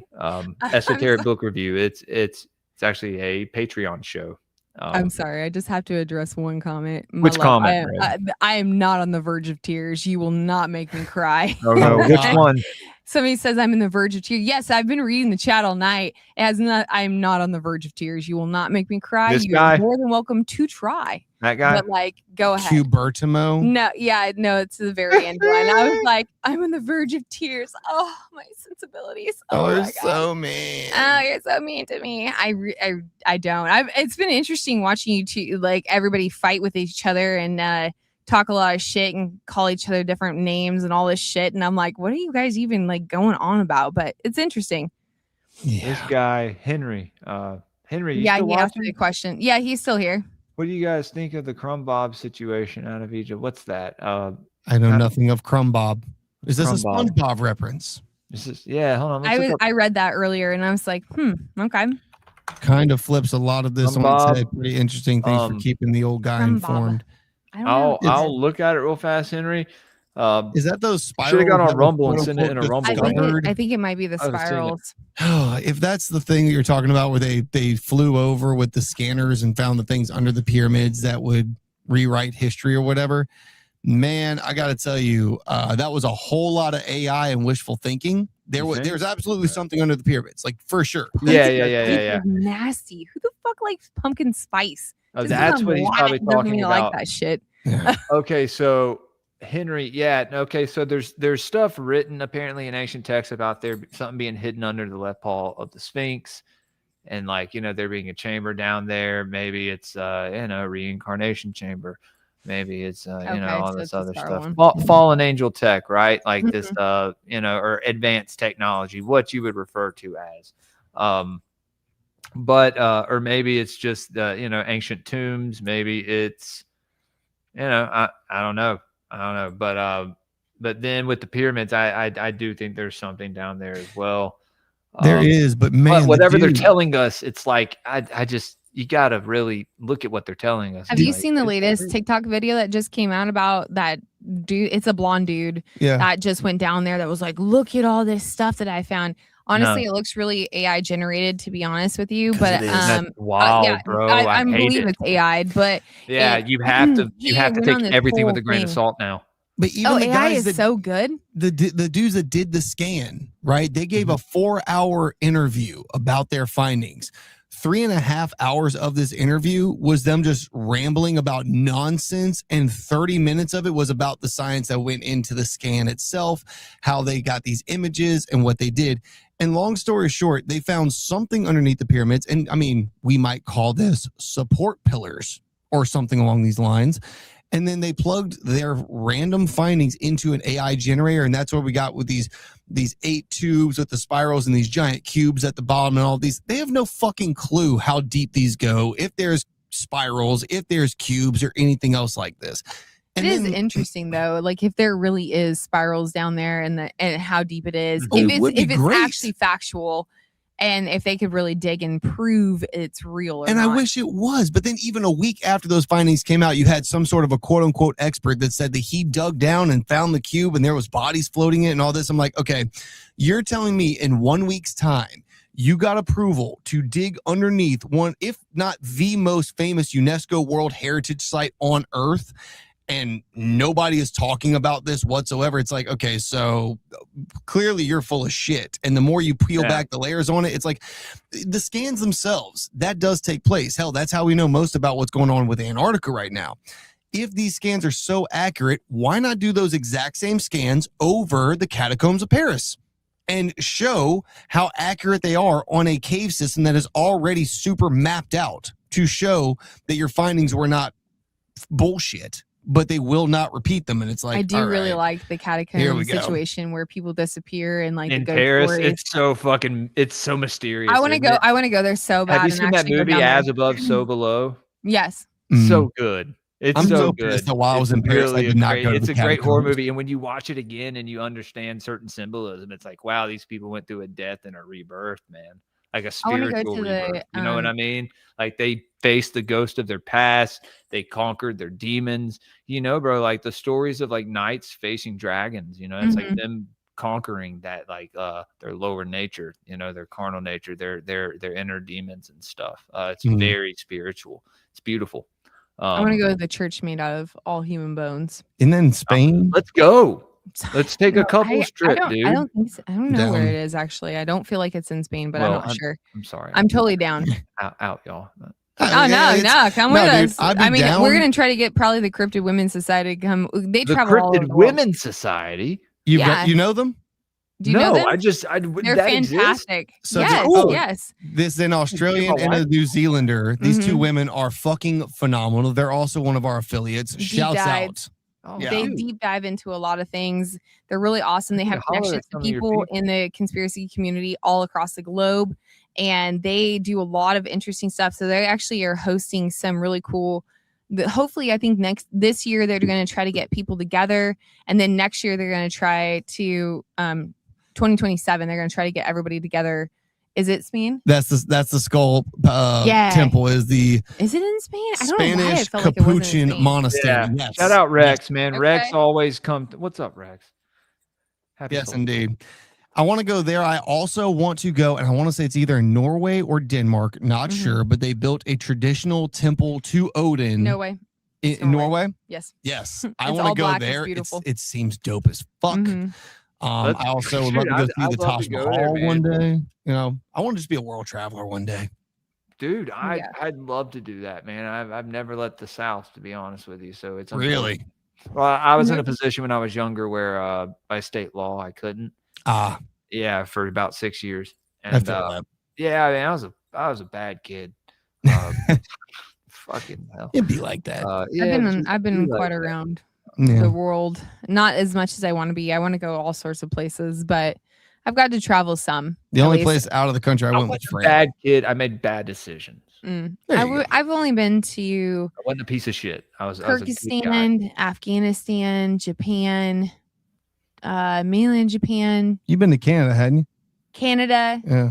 Damn, you have- Alaska. But my that's brother-in-law important, lives off the coast of Hong Kong. Really? Nice, Yeah, nice. he's an international lawyer. I've been Yeah, all well, across the country though. I've visited like most of the states. So Yeah. I've never been to Hawaii though. Of all the places, I don't know why. It's expensive as fuck to get Well, there. I was gonna take one of the carriers out of San Diego and go, but I may or may not have had a little bit too much fun in San Diego, and I missed my flight. I may or may not have gone to Mexico, but I have no recollection of the events. There's a Well, 3-day gap. I have been in Mexico too as well. There's a Yeah, 3-day that's gap awesome, that I man. can't remember, and At least you I'm have stories like that, you know? I'm fairly confident my buddies that I served with smuggled me into and out of Tijuana. I have some like blips of memory, and I'm pretty sure we all went to a donkey show, but I don't know that for a fact. This could be a very elaborate prank that they pulled on me. I don't know, but I ended up in Mexico too. yeah. Apparently, vodka is not something that humans should ingest. No, it's not. I mean, there's a worm in there, right? So I was like, No. yeah, go stay away from these worms, dude. No, the bottle has a skull with a sombrero on it. I've definitely eaten the worm. You've eaten the worm. Yeah. I've eaten the worm. She's I've eaten the worm. I've definitely had the snake Cobra whiskey. cobra whiskey. I've had in it. I've had the Ooh, scorpion. snake sake. Yeah, I've had the scorpion. I've had all sorts of shit. I did that last weekend, believe it or not. I'll Somebody, play that worm edit at the end for you guys. Oh, the worm is Shout out my boy Tim Tuttle made a worm a edit. whole nother beast. my buddy's like no balls me that last weekend that I wouldn't take a scorpion shot at this bar in New Orleans, and I'm like, I'm down. I love tequila, so like sure. And they're like, yeah, but you're supposed to swallow it. I just crunched it. It's fine. It's gonna be fine. But yeah, it's whatever. It'll go down. It does. Well, it's like a cricket. It's There okay. was when I lived in North Carolina, we found this random guy on the side of the road that was selling moonshine. Always a good stop. and good, dude. and oh yeah, it was How so did you run good. into But that? they had like the cherries in it, and they had the fruit in it, and I'd never had actual moonshine before. It's not sold in Oregon, and so I was like, oh, okay, whatever this is.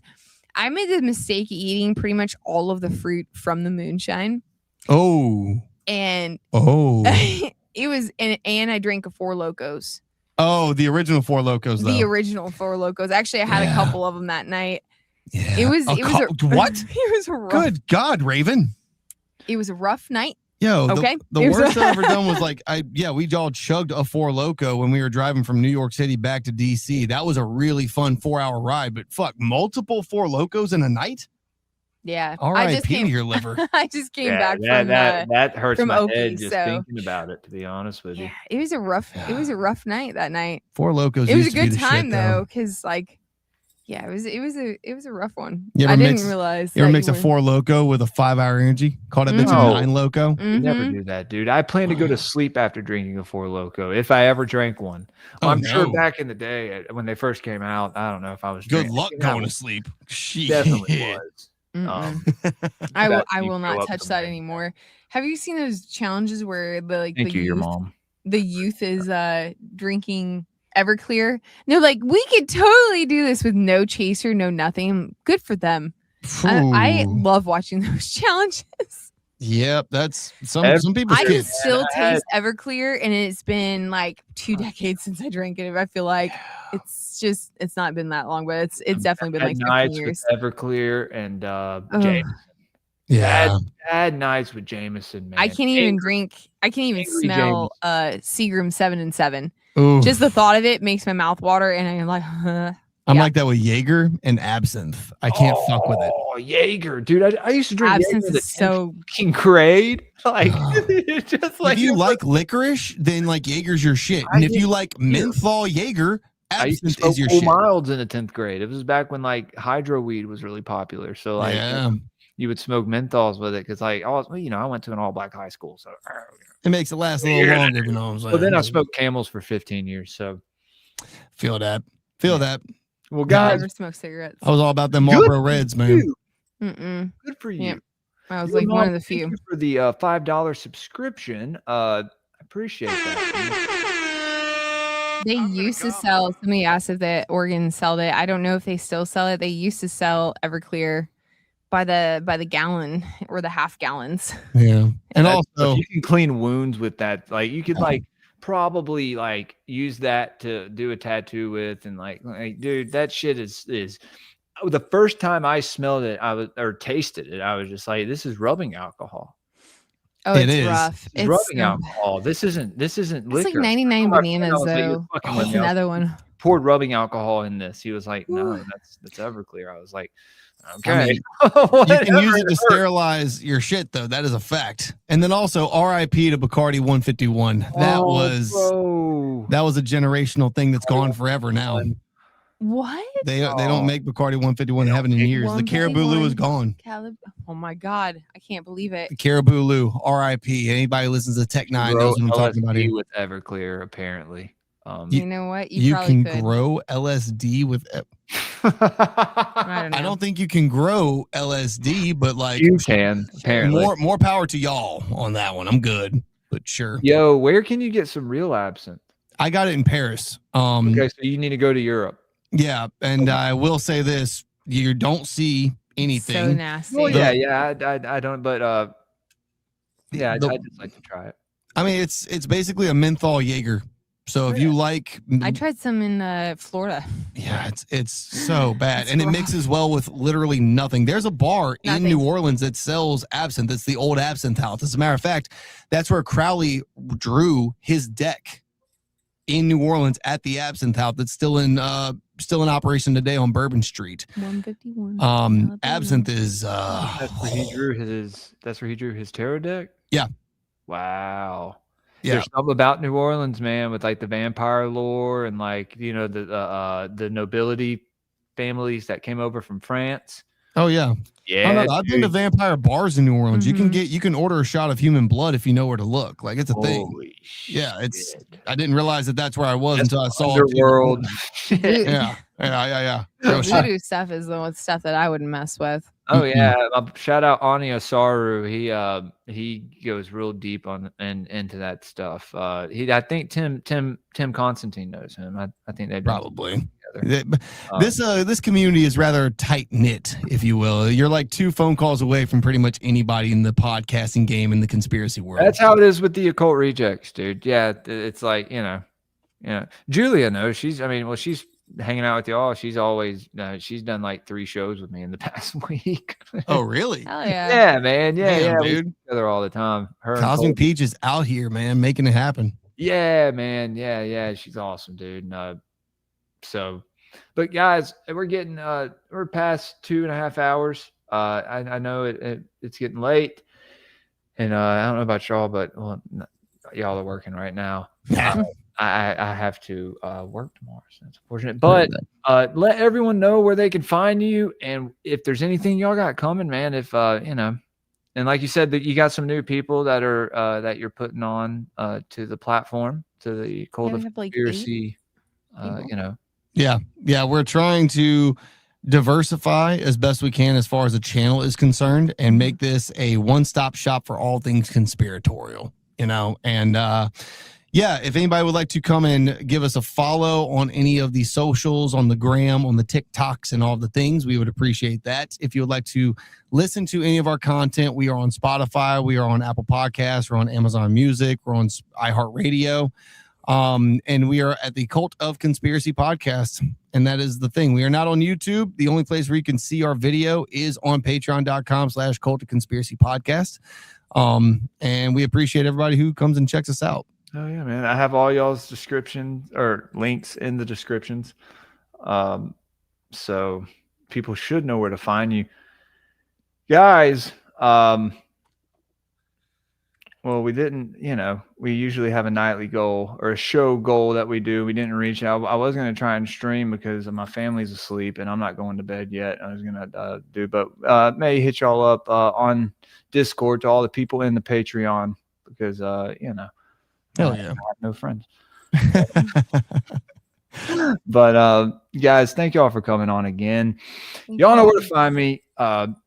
X Greypilled Pod, Instagram, Greypilled_podcast, over there on Rumble, YouTube, Spotify, Apple Podcasts, guys. Leave me good reviews, please, to counter all the hate that I get and people calling me a Jesuit and He's a Jezebel over here. all sorts. I'm like, yeah, let's throw it at me, see what sticks, dude. Fuck it. It'd be like that. Yeah. If you want to support the show, guys, you can go over to patreon.com/greypilledpodcast. It's the best way to support the show. You can always do it through Rumble Rants. I appreciate Ass-Butt and Q earlier for your failed attempt. Thank you for the $5 donation from each of you, and you as well, your mom, for your subscription. And Robert Wolf on Patreon, man, thank you for giving Panda Fly. And I think someone else, they're kind of short on money right now, it being the holidays. And I told them they could have reached out to me first, and I would have just, worked something out with them, send them the links, and, like with Meat Cavern right now. But, his house just flooded. He can't pay for the Patreon, but he's a friend of mine. So I'm obviously going to send him all the links to the stream. And then when he can resubscribe, he'll resubscribe, is what it is. So, talk to me. I'm a person, and I'm, that's what I'm there for. That's why I'm literally right there. And I appreciate you guys. If you want to join the locals, if you're a Rumble person, I try to post all the streams over there. Okay. Q, thank you for the complete another $5 donation from Q, and one from Jay Brooks Monies. Thank you, Jay Brooks, for the $5 donation. I appreciate it, brother. Anyway, but what was I going to say? Nothing else until Saturday morning esoteric book review. This is going to be one of the last live ones we do before it goes back to Patreon only. We're on like the number. We basically we spin a wheel and we pick one of these books, like I told you earlier, and we read it with the audience. We get different interpretations. It's a couple guys from the Occult Rejects, my friend Season of the Rat, and my other buddy Subliminal Messenger. Guys that connected with through the Nephilim Death Squad chat earlier, in the Greypilled podcast era. But now they're co-hosts of mine and very good friends of mine. And I wish one of them would be my permanent co-host, but he doesn't want to go into the spotlight like what you said about, I think, one of your friends. And so it is what it is. He'll still be there, and I love him. He's been helping me with stickers, guys. We got 5 new sticker designs coming in. I'll be sending them out hopefully in the new year. You all already know what it is. Austin Picard. Oh, I was going to say Austin Picard on the 9th of January. Toad is coming on to talk conspiracy on the 3rd. So y'all be sure to be there for that. We're going to have our buddy back. Haven't seen him in a minute since we were doing the Sunday Chaos episodes, which were so chaotic. But anyway, guys, again, thank y'all for coming and joining me this evening. And I hope y'all have a happy holidays, a Merry Christmas, a happy Yule, happy winter solstice. There's so many things. And we need to break that norm of people being, winter solstice, Yule. Like what you were saying, Jacob, like, it's satanic. And it's like, shut up. A little bit of research. It's only satanic if you make it satanic. You know what I mean? Like if you view it that way, that's how you'll always view it. But it's usually people that know nothing about it, right? Right. It's a lot of ignorance. And, we do live in the age of information, but we also live in the age of disinformation at the same time. And I'm telling y'all, any of the good listeners out there, a little bit of research would really go a long way, and try to verify your sources as well, for sure.